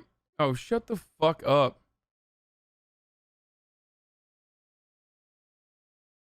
They give you like 11 different ways of fucking avoiding the ad. Shut the fuck up. د دې دپاره نه ځئ خدای مو مرسي کامیاب اوسئ کامیابي مو غواړم جوړ اوسئ شکر The day after they went to Lashkar for police training, 6 of them got sent back because they failed the drugs test.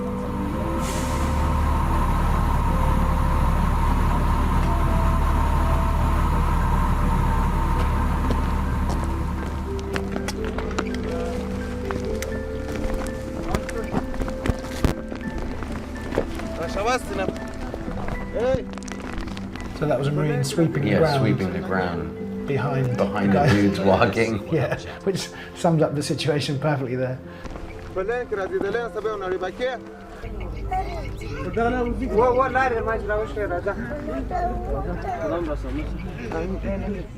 This was an operation to find an IED factory that the police had got intelligence about.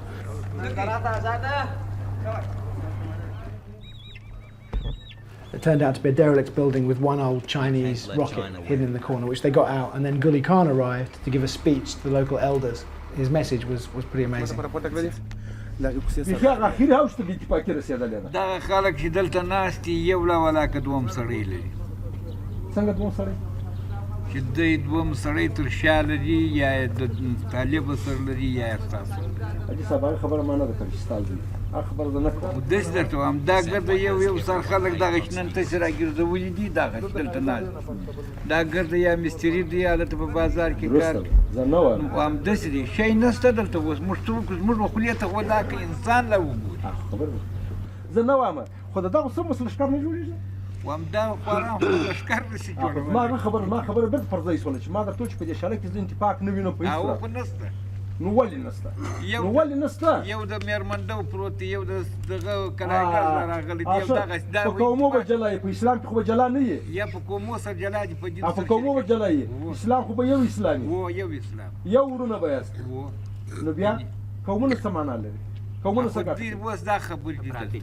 سهار چا چای خوړلې چا نه خوړلې روانې ګرد خپل په خواري اخته دي دا ټول مرته سیاسر تیر زموږ پر مومن تیر دلته زموږ په کور کې څوک نشته نو ولا که وطالب ته وایس نو ولا که وتا ته وایس ته بازار کې 1500 روپۍ ګټي ورونه ځي صاحب 1500 روپۍ په بازار کې ګټي مزدوري کوي خو دې مګر عاجزه دي غرزولې د کوشنۍ دي غرزولې هغه څوک راځي په شي جوړیږي It's kind of really pathetic and fucked up, and I mean, aren't these people just like exhausted from years of this shit? Like, but that's why they're not going to pick sides. That's why they're just going to like try and have a quiet, easy life by being nice to whoever is in their backyard day to day. And at the minute, these guys and certainly us are leaving very soon, and the Taliban aren't going anywhere. No, so the idea they're going to stand up to the Taliban on their own is ridiculous.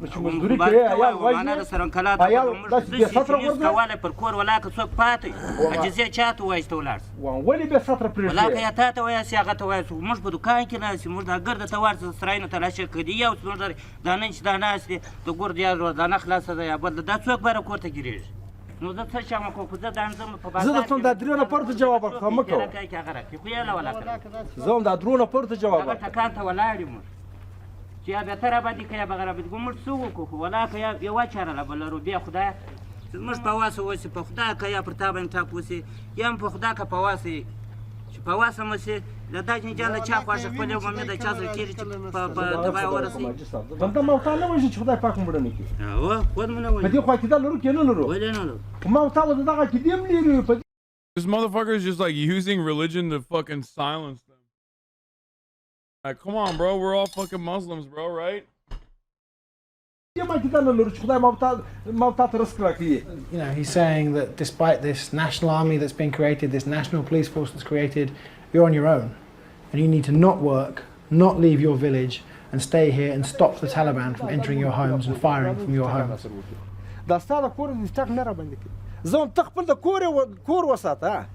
زه نه درته چې دا وطن ماله وساته زه نه درته چې ما سره توپک واخله زه نه درته چې ما سره درشي واغونده زه درته دا خپل ځان وساته دا خپل زوی و دا کاز وي وراره و دوست کړي ورته مه کوه وروره مه کوه بلا بس تر څه وخته نه دی ټک د غم دی یو کوچنی تا په څه تکلیفونه رالویوې په څه خوارۍ رالویوې څومره مصرفونه تکلیفونه ځان وړې مګر یو امر مې راڅخه خوږي Supposedly the police and the army are there to protect these people from the Taliban, or at least drive a wedge between the people and the Taliban, and he's saying defend yourselves.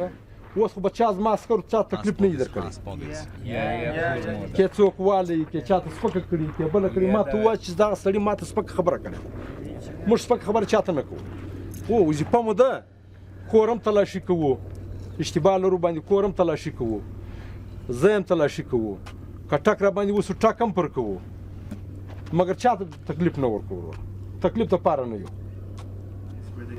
Do you think any of them might be Taliban as well? Yeah, I mean, yeah, it wouldn't surprise me at all.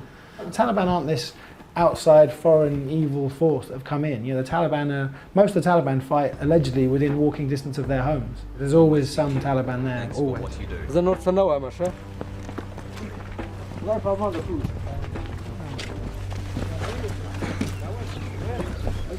That's all you get.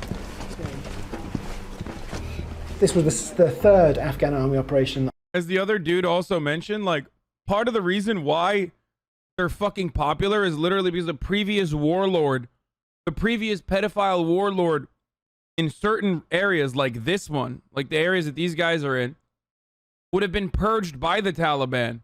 You know what I mean? So it's like, all right, well, like some people see him as fucking liberators. 1 year, Hassie.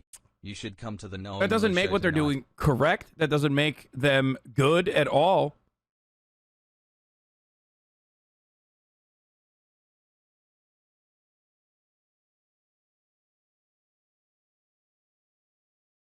Yes, the lesser evil. That I followed, and it was very tense because the guy who I pointed out earlier, who fled with loads of weapons. Yeah, the guy that was firing like crazy. Yeah. One of Hamid Khan's men was arrested a few days ago with loads of weapons and a lot of ammunition.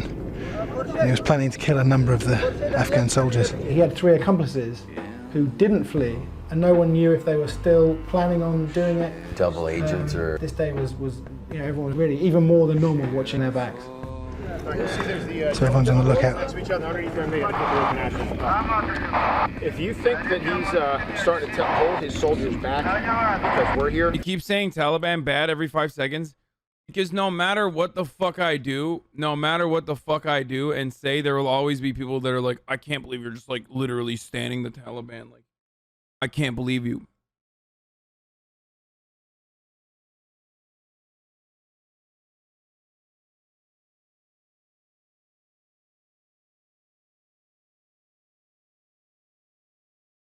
Let me know, because I don't want him to hold the soldiers back.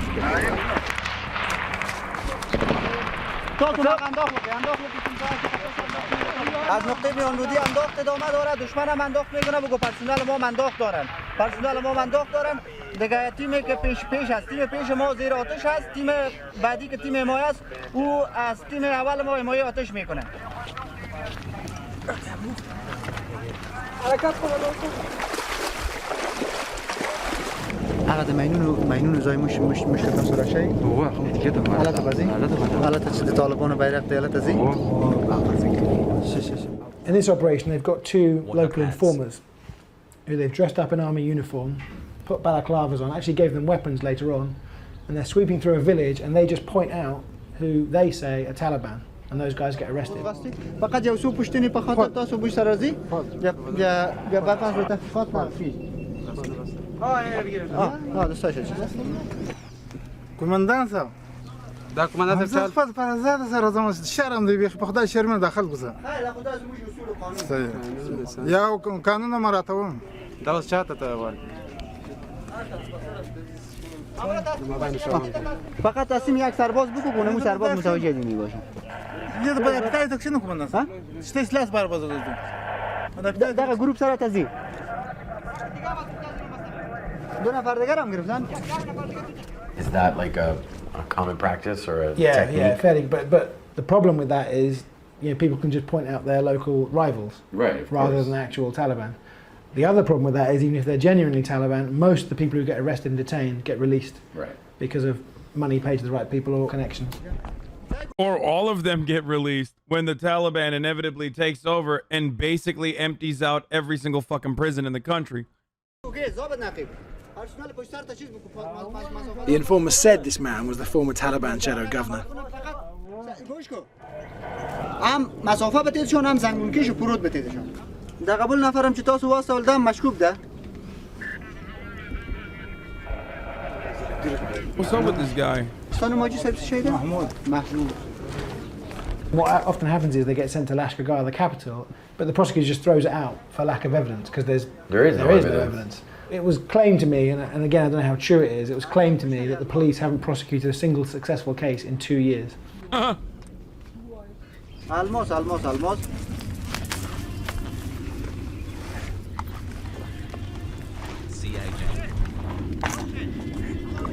So we've now got to start walking in the footsteps of the man in front of us, because this is the first band of IEDs that the Afghan soldiers have to walk through to get to the village. Do you agree that we should stop trying to force Western nation states on these random places? They're obviously just not culturally or geographically fit for this form of government. What do you mean they're not culturally or geographically fit for this form of government? They absolutely can be. Just leave them alone, dude.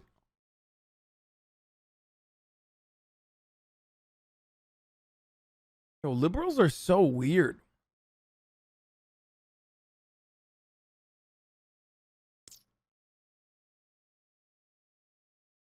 They want to clear out. It's Orientalism it just gets like, every liberal is like 3 seconds away from saying some like real racist Orientalist shit, you know what I mean? No matter what happened. A road covered in pebbles, so it's very easy to hide IEDs.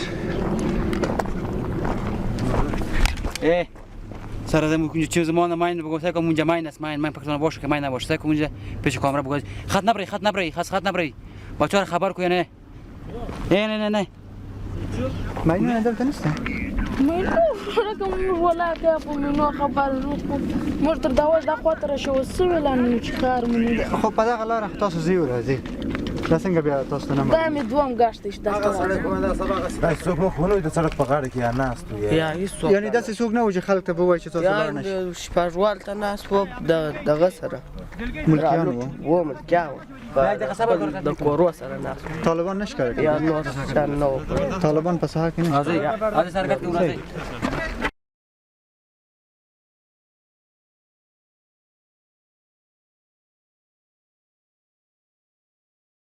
I want to show you guys something. The golden age of Afghan history. The era between 1963 and 73.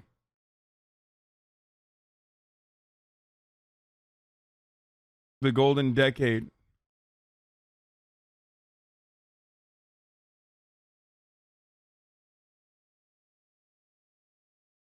Fog.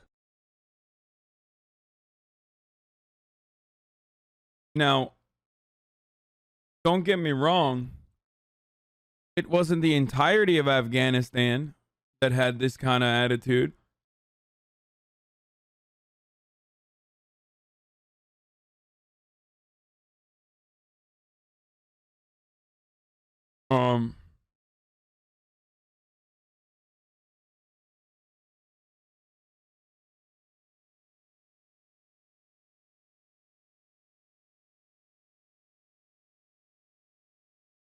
But ultimately,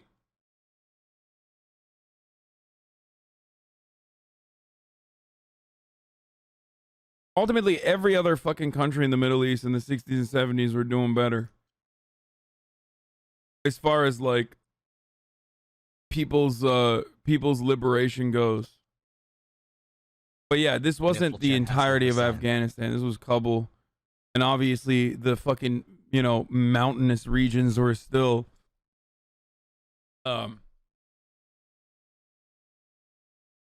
Kuma's weird champ. The mountainous regions were still like repressive. But it's the same with Turkey.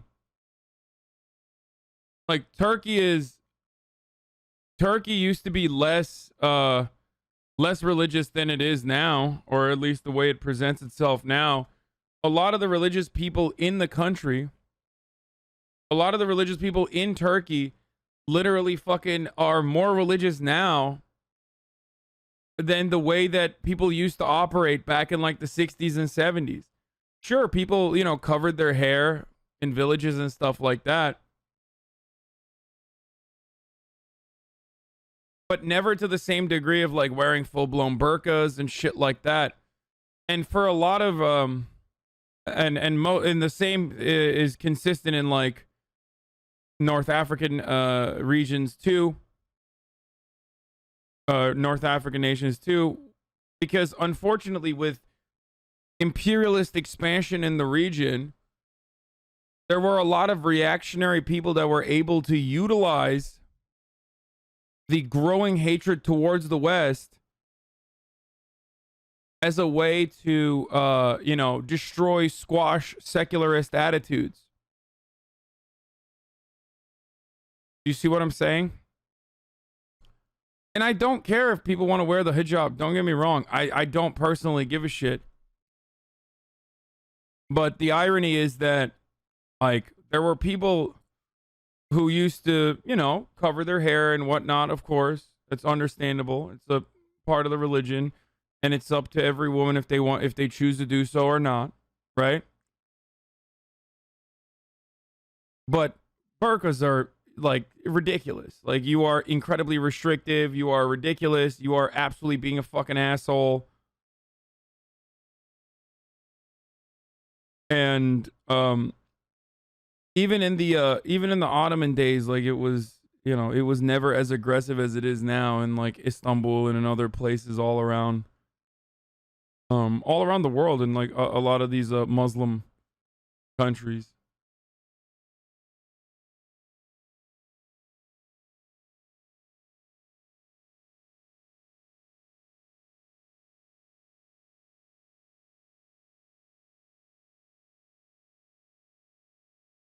Fareed Zakaria.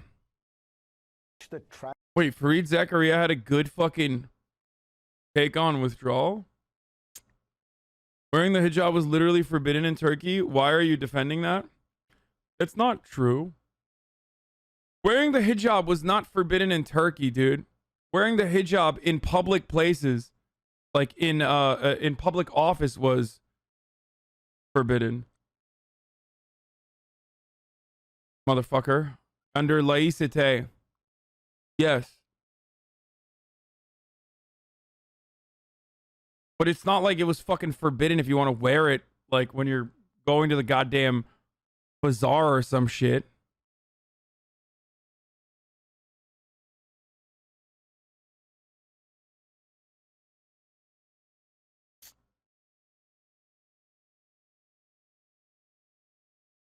Bueno.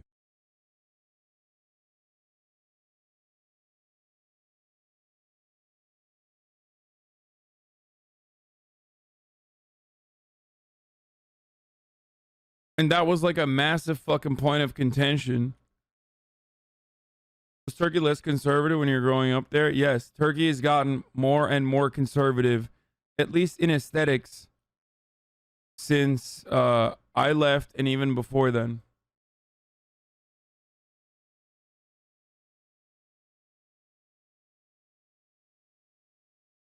It's a gigantic point of contention for Muslim men and women.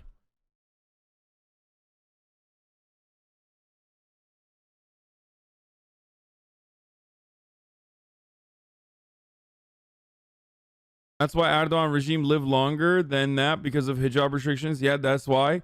Not because of fucking abuse, corruption, suppression of free speech, privatization of a lot of, like, government-run industries that originally, like, seemingly fucking pumped up the economy.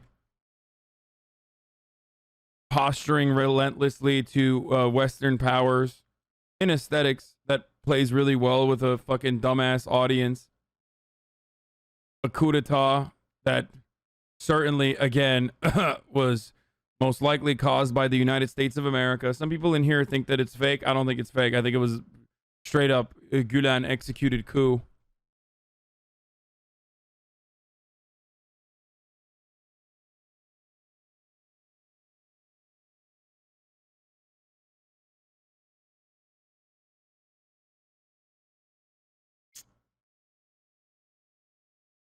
Yeah, he will fall at the next election, but I don't think he'll go without a fight. Anyway, let's finish this.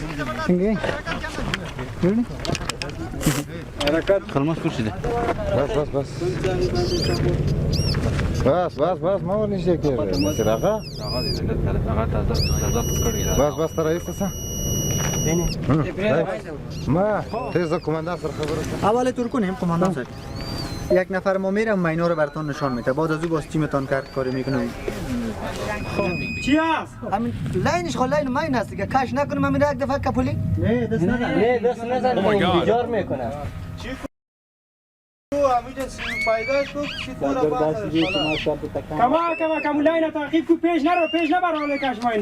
Dude, is he gonna blow up in this fucking? Oh no, they do a controlled demolition.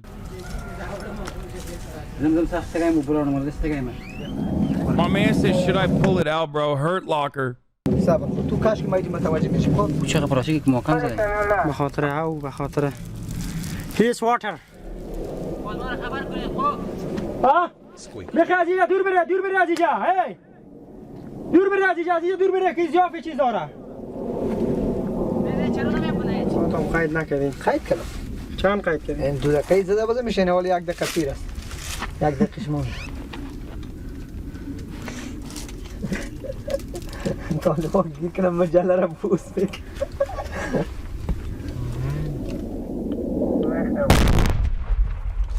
Fuck off! Fuck off! No problem. بیا بچه که دیگه گشت کجاست بیا اگه قنبایی کیلو نشون لگید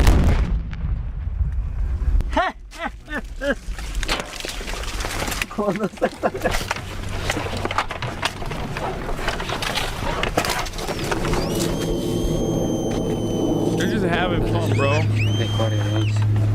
Too high. دو دانه ماین. دو تا.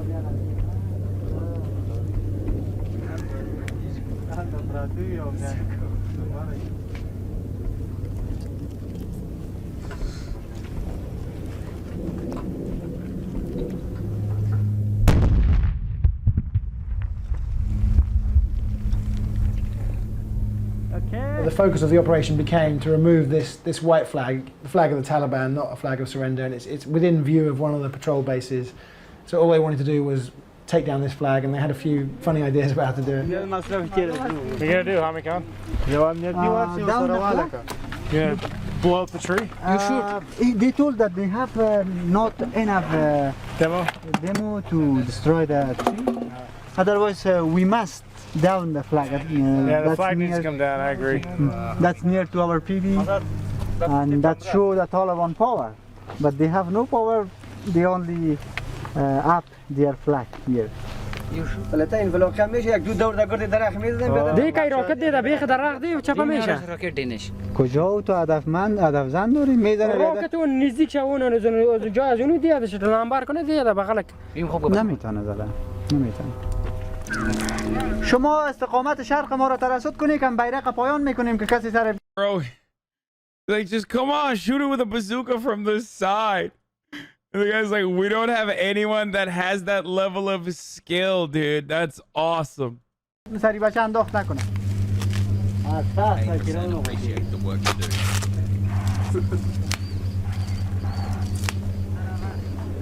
داد بیرق لاندې واخله در کشی که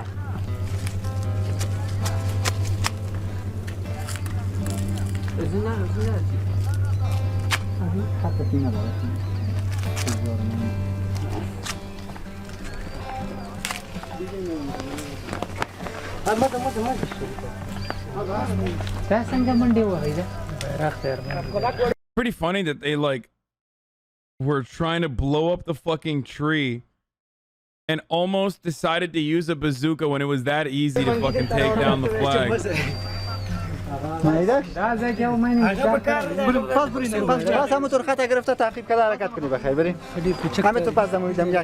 So I think they did 9 IEDs in about an hour, which is unbelievably quick. Yeah. Yeah, it is unbelievably quick when you're fucking when your standard like operation protocol is literally just like no gloves, roll up to it raw, fucking being like, all right, it's beeping right here, blow it up.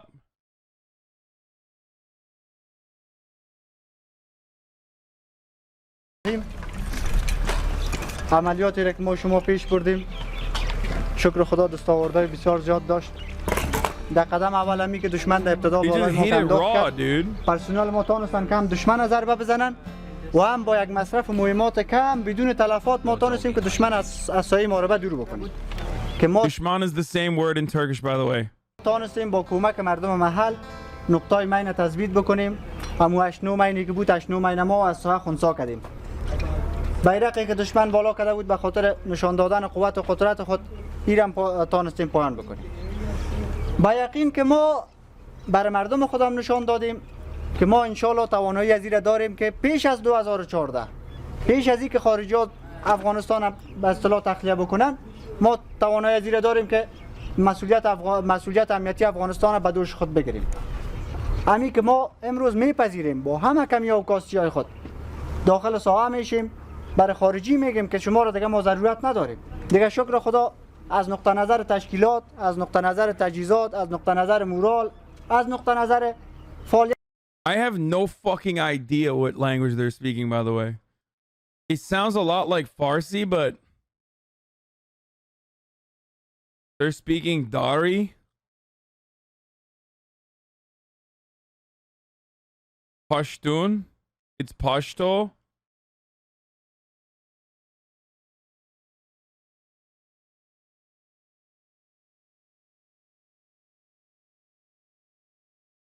Not Farsi at all. It's a dialect of Farsi.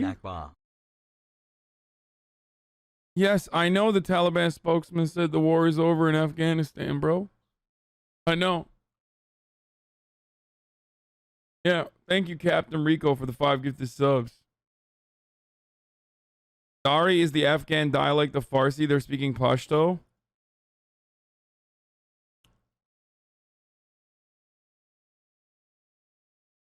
ما رو ببی دست بالای خدا داریم برای ملت خود اطمینان میتیم. هیچ طالب کاری کرده نمیتونه. از توجهتان تشکر. برونو دختای پامان. نعره تکبیر. نعره تکبیر. تکبیر. نظام پایت.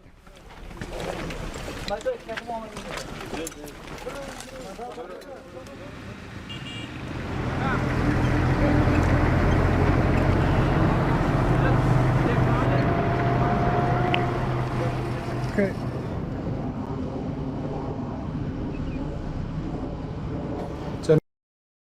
Such a lip take to be like, look at these Afghan women in the 70s. They're not wearing oppressive Muslim hijab.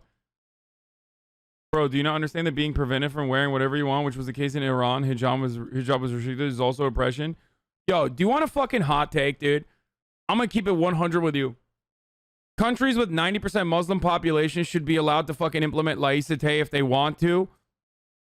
Whereas countries where Muslims are the minority population, like France, are unironically being incredibly Islamophobic and incredibly restrictive. There you go, dude. You finally got me to say it, okay? Yeah, I said it, dude, okay? I do fucking 100% believe that, like, yes, it is unironically a sign of progress that women are able to literally wear whatever the fuck they want. Jesus Christ, dude.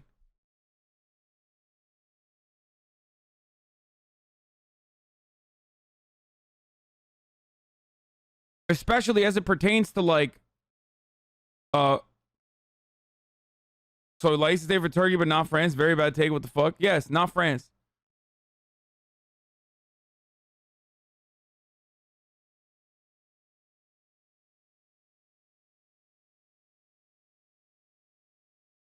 And not Quebec either. Isn't that the inverse? I don't see it being consistent. Can you expand more? At Hasanabi, how many languages you speak, brother? New rule. France isn't allowed to do anything. That's the second rule. Okay, first rule, not allowed to do laïcité. Second rule, not allowed to do fucking anything. Fog.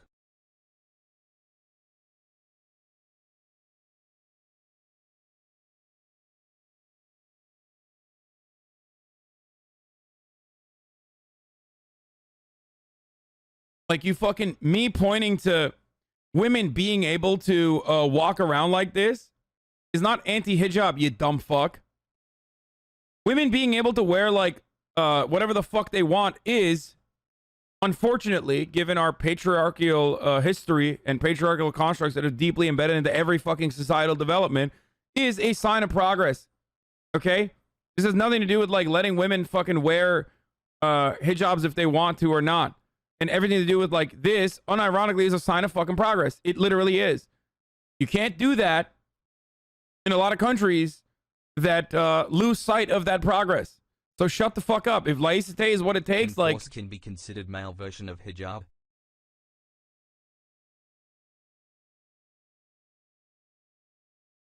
Regarding your take on women in the 70s, it's precisely this utopian nonsense cultural imposition that led us to seek out invasions in order to save the other. I've never First of all, that's idiotic considering the fact that that didn't happen in fucking Turkey, where I'm literally from. And two, I've never been an advocate for Orientalist Westerners coming in and being like, oh my God, I can't believe, I can't wait to fucking liberate these people. And lastly, that's not even what happened in fucking Iran, for the record. Half the time, it's like Westerners that are coming into already fucking liberated countries that do offer a lot of fucking civil liberties to its citizens, and then, you know, killing fucking or trying to overthrow democratically elected socialist leaders that want to do the big no-no thing, like nationalizing their oil production, okay? You know, using their own natural resource for their own good, for their own fucking people, going, oh, that's not going to happen. And then the alternative is seen as like the liberators of Western imperialism. And those liberators oftentimes are unironically just utilizing and weaponizing Islam, or their version and their understanding of Islam, incredibly restricted understanding of Islam, to say like, this is who we really are. Fuck this Western elitist nonsense. Also kind of weird that like you as like American Westerners are trying to educate me on Orientalism when I live it. Like, what the fuck do you mean? It is really weird. It is really weird when you try to educate me on you know, Western understandings of the Western understanding of predominantly Muslim countries.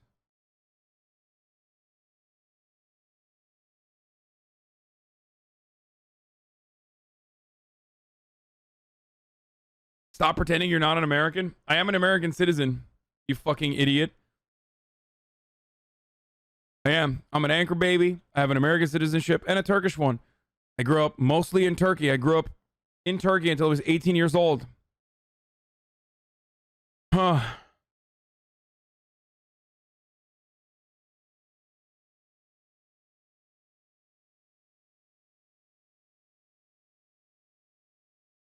I don't understand your point. France can't do secularism, but 90% Muslim countries allowed to do the hijab requirement. You tell him. I said a country like France enforcing not secularism, laïcité, on Muslim immigrants is restrictive because Muslim immigrants in that situation are living in a Western nation that want to fucking wear the hijab regardless. They want to wear it. And France saying you can't do it.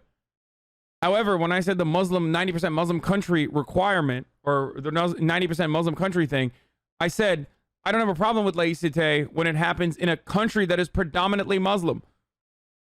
Okay?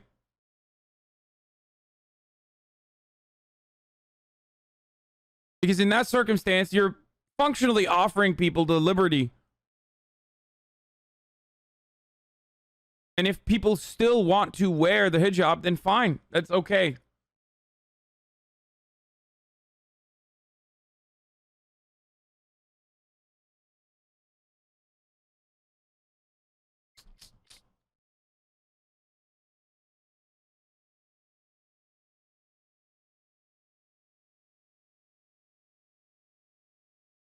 You just have a problem when white people do it? Yeah. How about that? I do. So what?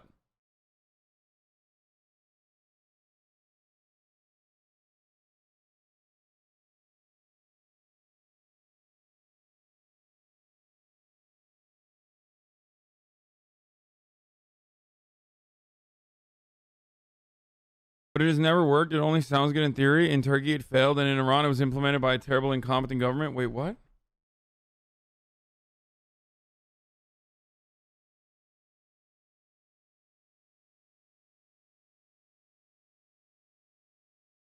Turks are Arabian, right? So Taliban is same thing with your people. Dude, haha, lamo. This guy's Turkish. This fucking idiot is literally Turkish. You know how I know that? Uppercase I.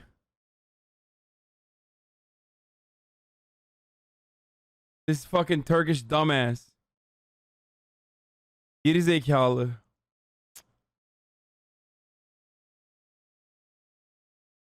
That's not a thing in English, dude.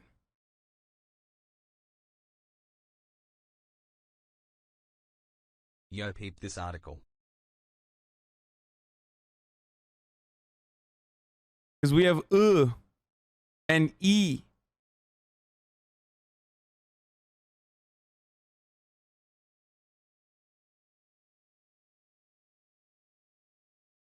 So secularism, which is intended to undo the oppression of religion itself, is oppressive. Secularism, when weaponized against specific groups of people who already have the option to not wear a hijab and still choose to do so, is oppressive. Secularism in a country where, it might be a little bit more frowned upon to not wear a hijab so that women can have the opportunity to, if they want to, not wear the hijab, is not as bad. Yes, secularism is bad and theocracy is better. Hasanabi has all the hot takes today. Wait, what? Is that what I said? Oh, I was repeating that person. Wait, you think I'm saying theocracy is better? Is that what?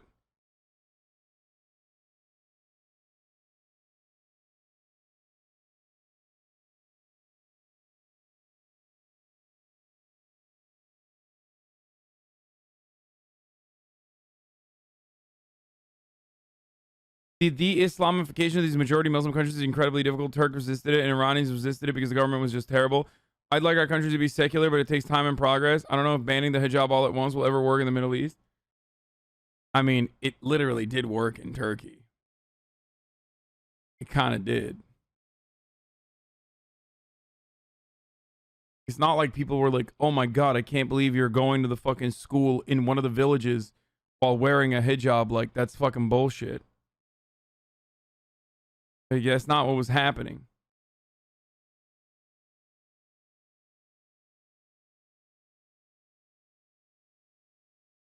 I'm also 100% without a doubt in favor of a burqa ban. Like, fuck it, I'll say it.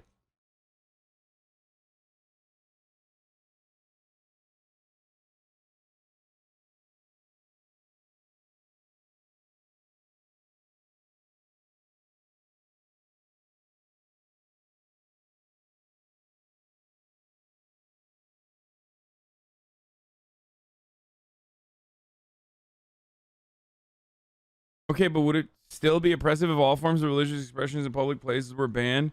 Like a cross necklace or a yarmulke, for example, I guess. I'm not certain on France's current laws and if they're just kind of Islamophobic with this facade of secularism. Can you wear a yarmulke in France? I mean, French people are kind of anti-Semitic too, so I don't know if some French people are. Not all French. So I wouldn't be surprised if they fucking banned yarmulkes too, you know what I'm saying?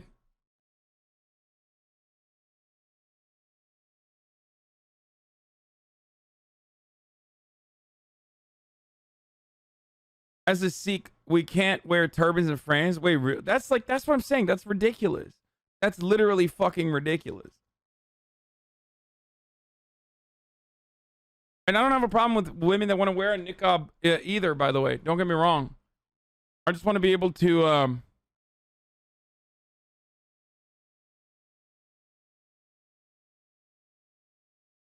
okay, first of all, when people say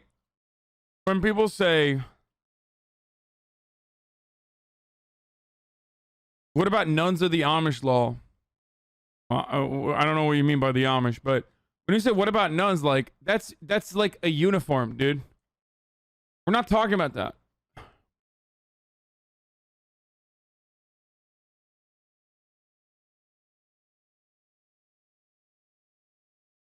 You are not supposed to wear any religious symbol when working for the state. In practice, it's not applied that much for Christians, while applied too much for Muslims.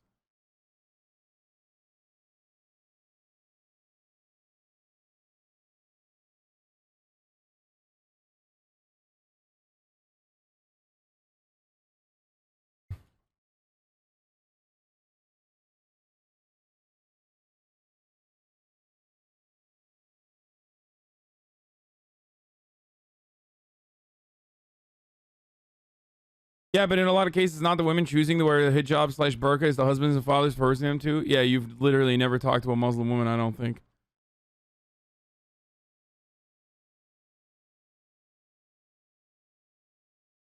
Like, especially when it comes to like literally Western nations where it's not the norm anyway.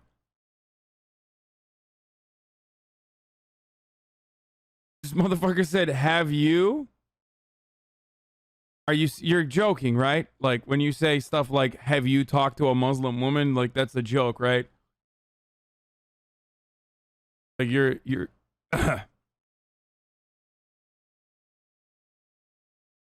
like it's gotta be a joke, right? It's like telling an American, have you ever talked to a Christian woman?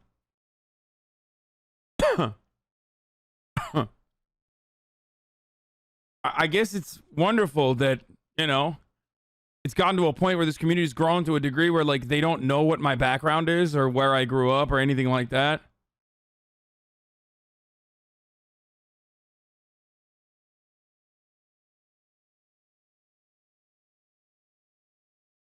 All the power to all the people. Oppression is oppression, hassle to everyone.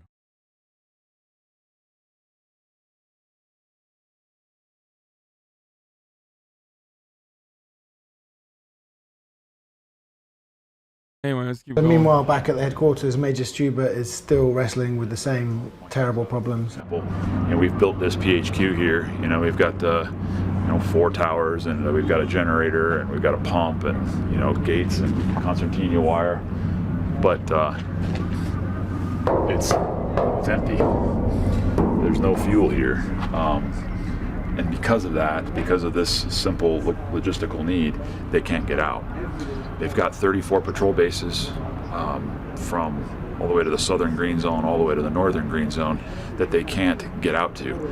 If there's anything that's out there that's going to really jeopardize the security here, it's not going to be a lack of fighting will. It's going to be something as simple as this: not having any fuel to be able to get anywhere. Where the fuel comes into is Lashkar, which is generally a 2-hour drive away. And the southern part of the southern green zone there, known as the Page area, is still controlled by the Taliban. So you can't get a fuel truck up here. It's just too dangerous for them to bring that much fuel to try and come up here and get. We should, baby, please reconsider what you said. Nuns, the uniform, and Muslim women who wear a burqa don't fit under the definition of a uniform law. Yes. A uniform is something that you put on for like your job. It can have a religious it can have a religious thing on top of that. But yes, the burqa is not applied to exclusively like religious workers. It's literally everyone. The whole point is like giving women the liberty to be able to make their own choices on whether they want to wear a fucking hijab or not. Well, not the burqa anyway.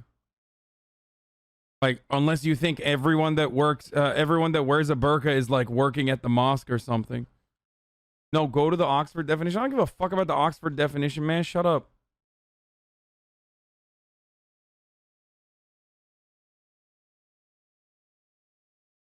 Bro, yeah, chatters are like arguing with something that even the Taliban no longer believes women should be forced to do, by the way. Like, they asked the Taliban spokesperson, and he was like, yeah, women can wear whatever head covering they want, but, not burqa. That's too much. And chatters are like, dude, why can't women wear burqas, bro? Shut the fuck up. Like, literally the Taliban earlier today said, no more burqas.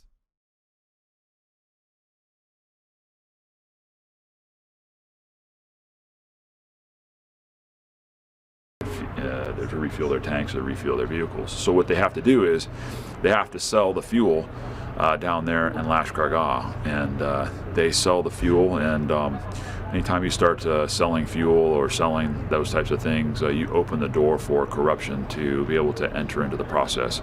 And unfortunately, this particular PHQ used to get about 20,000 liters every month, and the spigot has literally been turned off on them. And the Afghan government announced it was going to stop sending fuel down here, and it gave a figure of how much was stolen. How much was it? I don't remember the number. It was it's nearly $1 million worth of fuel.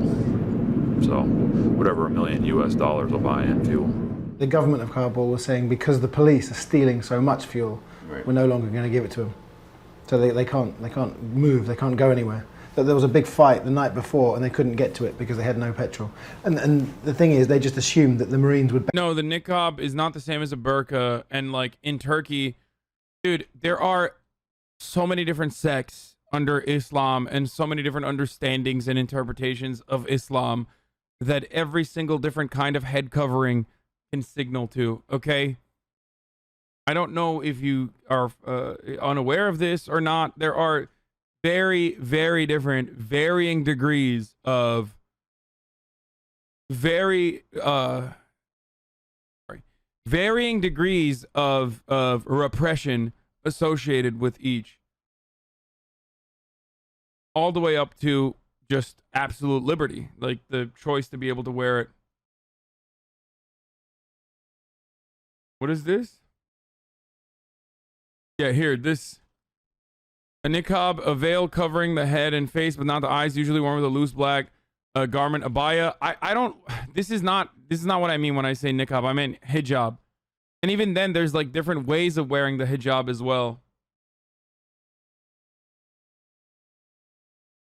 Burqa is like full-blown veil that covers the entire body and face with a mesh window and grill across the eyes for a woman to see out of.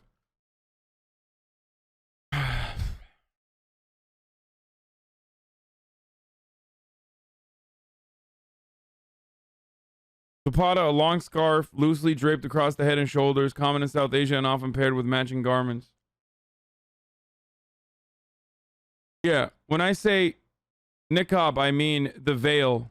I'm talking about the veil, not like the face covering either. Okay? I don't even mean like the face covering. I just mean like the veil.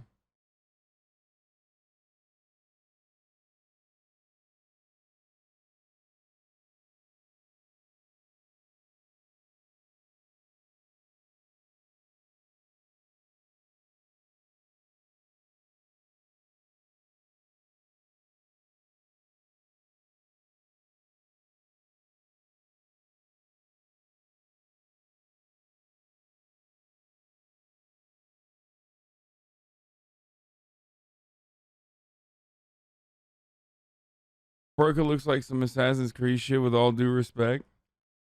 No, it is like, it's literally like the most. The people that wear burqas are oftentimes coming from like very more oppressive, more repressive Muslim cultures.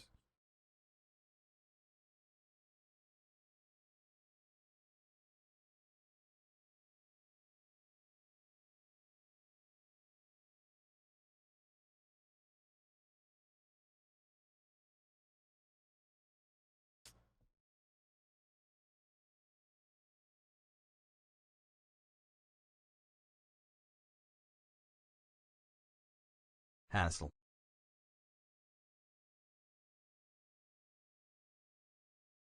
I mean, there are women who literally choose to wear the face covering. Do you just attack them for that? Yes. Jail them. No, dummy. You can wear whatever the fuck you want at the end of the day. I have to say but thank you for babysitting when I'm my talking about fiancé like every day for me. predominantly Muslim countries, oftentimes the choice is not offered, okay? So you have to offer it at the government level. That's why I make that distinction between Western nations that decide to enforce secularism, hyper focusing on Muslims for some weird reason and not other religious choices, And have never seen a burqa in my life. versus in majority Muslim nations westernizing Islam. Yes, I think, dude, you want to call it westernizing, then yeah, I'm fucking on board with that kind of westernizing. I think it's ultimately a good thing.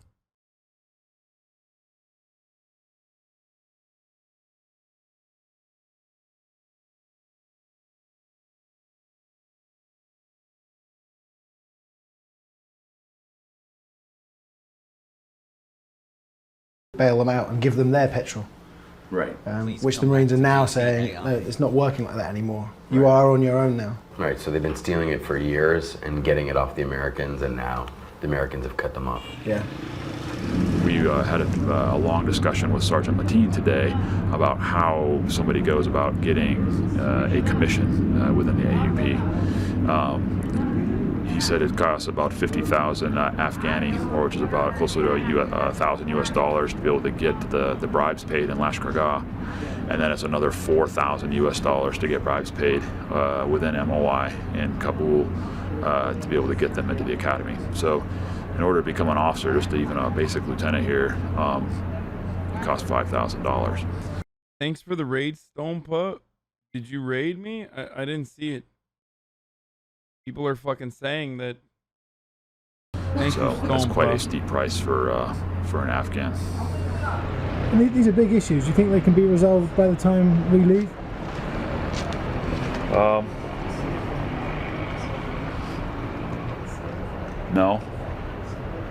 No, not by that timeline. These are serious logistical issues, and the difference being that other militaries have educated people that are working very complex systems, and this is a very complex system. This right here, this generator right here, is a very complex piece of machinery. They don't have the technical know-how to be able to operate this and run it. They don't have the systems or organizational know-how to be able to get fuel from their, through a distribution center to be able to fill up this tank. I only have basically 5 months to be able to teach them how to do this stuff, and then the next team's going to come in, and then we're going to spend a month trying to get. They're going to learn the AO for another month, and then they're going to have their time here and driving the bus, so to speak, and they still have to learn all this process and how it goes. So our actual amount of time that we have. Motherfucker, you had 20 years to teach him. This dude. This video is from 2012, probably shot in like 2011. Okay. 9 months. So no, he didn't have 20 years. This isn't from like last week, bro. I know it seems like it because, the problems persist until this moment.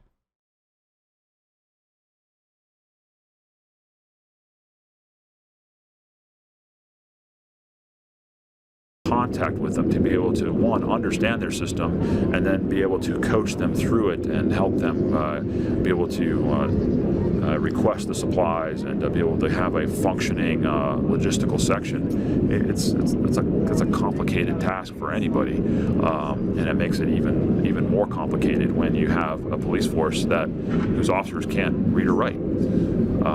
They can't communicate on paper. I mean, if everything's done by cell phone, there's no tracking, there's no record keeping. The system becomes wide open for corruption, exploitation. I mean, you look on the roof of the building right there, you see these, you can see the solar panels that are up there. But when you go up there and you look at the solar panels, you see that they're not really connected to anything. And when you ask them, like, well, where does this go? Where, who put this in here? They can't answer those questions. They don't know how it works. I've got policemen on my team. I've got an administrative officer, but I don't have any solar panel experts to be able to help them fix that out. So it's left to guys like myself and my team to try and figure out how to hook up solar panels and tie it into an electrical structure and a PHQ. The whole policy is designed as if everyone was educated, literate. There was a permanent police force there for years, as if the Taliban were no longer a problem, as if everybody wanted little girls to go to school. And it's all a fantasy, for 10, 20 years down the road. None of the things that need to be in place now are anywhere near in place. That antenna right there, every time I walk by it, I think if that's not a symbol for what we're trying to do here, I don't know what is. I mean, it's a functioning radio tower. It's standing on its own. It's twisted and bent and held up with strings, but it's there and it works, and hopefully it'll still be there after 2014. It felt like pretty much every day there was a major blow to Major Stuber. So something really bad happened that he hadn't seen coming. In this case, there was a deputy police commander who he was sure had tortured detainees and had child boys himself, who everyone thought had been retired, you know, politely fired. Suddenly he appeared again on the base. Anytime you think you got this place figured out, something else will come up and around the corner that you weren't expecting. I had been assured by the DG, I had been assured by people at Provincial that that guy was going to be gone and I wasn't going to have to worry about him, and that he was going to be prosecuted for crimes against the people of this country, but he's still here. Although he looks a little bit more humbled than he was a few days ago, he's still here, and I don't know what I'm going to do about that. But he is away. He's out of the driver's seat for right now. Ghuli Khan's back, and that gives me hope. Because if you have people like Ghuli Khan, even though he's had a checkered past, you know, he's no saint by any means. You saw it today. He's working with the Sarin Wall, and you know, the guy that's sitting across the table from him right there, right now, that was one of the guys that was telling the Sarin Wall that you know, I'm gonna, you know, him and the CID officer were telling him, I'm gonna kill you if you come over here. I'm gonna kill you if you try and do these, if you try and prosecute people. But how does it work when people have got very serious evidence stacked up against them seem to somehow get back into positions of power?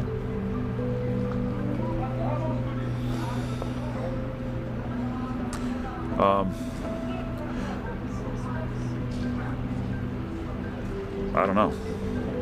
I don't know. I mean, the case on that guy is pretty open shut, if you ask me. But apparently, somebody at MOI, apparently somebody at Provincial didn't think so. So he's back. I guess money talks. So Ghuli Khan returns and brings this slight sense of cautious optimism. A few weeks after I left, he was fired for no apparent reason. He was replaced by an illiterate 24-year-old who the Marines were told had paid the right bribes to people in the government in Kabul. I came in a few nights after this to the little area where they sit down and have coffee, and he was just laying on his back with his eyes closed, and I thought he was asleep. He'd got a call and 4 kids had tried to pick up an old Chinese rocket, I think, right by the bazaar, and it had gone off. And they all died? Yeah, the 4 died. And again, it wasn't reported anywhere. I didn't read about it anywhere. Yeah. But he had to go and pick up the kids.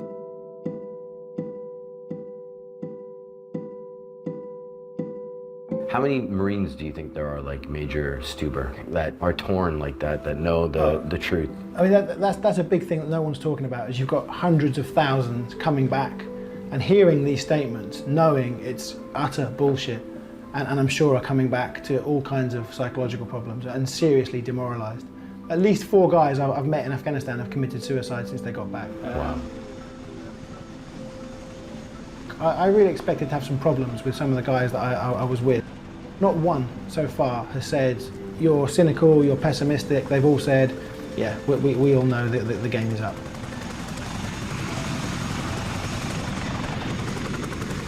That's all you hear now is it's a success because 75, 80, 90% of the country is now in the hands of the Afghan security forces. Let's not talk about what those security forces are like. Let's not talk about their behavior. The fact. Well, no worries. Now 100% is in the hands of the Taliban, so. Taliban control, unironically, over the course of the past 20 years, after the 20-year American occupation, has increased. Back there in the lead and we're coming home is success. I mean, Taliban attacks are up, civilian casualties are up, fatalities for the Afghan soldiers and police are up. 310 a month is the latest estimate, every month. If that's not civil war already, you know, I don't know what is. And you get the impression these guys aren't going to last either. I mean, certainly when they're on their own, they're not going to last. I mean, I spoke to a few Afghan friends who've come from here and said, you know, what do you think is going to happen to these guys after we really leave? He said half will join the Taliban, the other half will just vanish. A lot of people are saying that it hasn't worked the way we wanted to in Afghanistan. They're blaming it on the Afghans. Oh, they always fight each other. Oh, it's just tribal rivalries, you know. I don't think that's true at all. I think there was a chance we could have got it right, but we put the worst people straight back into power after the bombing campaign and because of the rush to get to Iraq. And you know, it's our fault that it hasn't worked out now.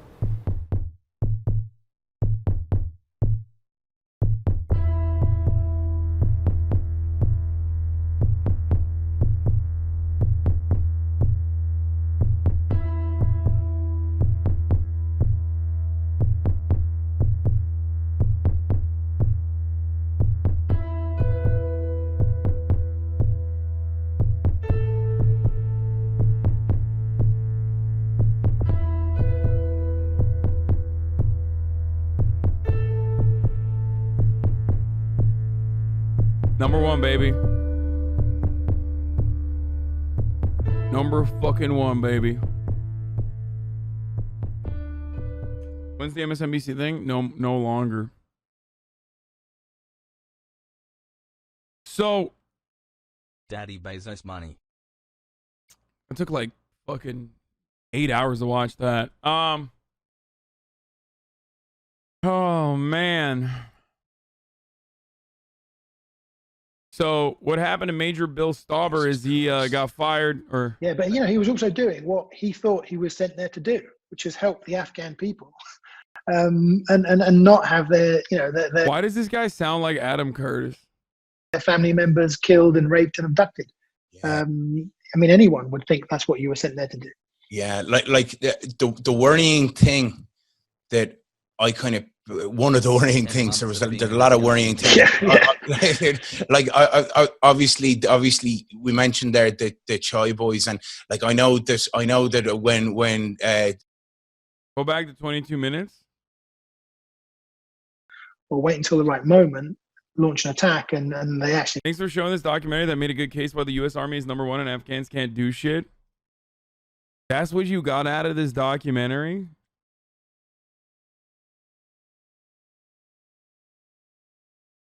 That's literally what you got out of this documentary? We literally fucking trained half of those motherfuckers, okay? We trained the same people that became the Taliban, okay, to purge out the Soviets in Afghanistan. Then they turned around and overtook, once the USSR left, they overtook Afghanistan, okay? And then when their influence was starting to wane once again, we then turned around. Like, we are the number one allies of the Taliban, okay? It actually feels as though we are just like constantly fucking helping them out. We're like, yo, those are our friends, dude.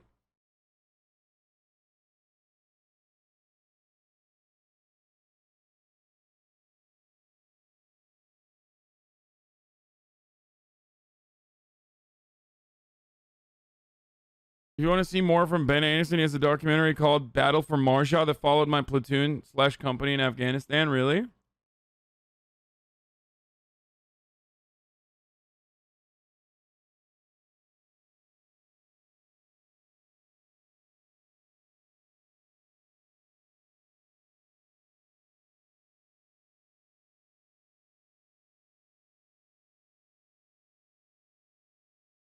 Dude, it's so funny when miskids come in here. It's like, I don't care, man.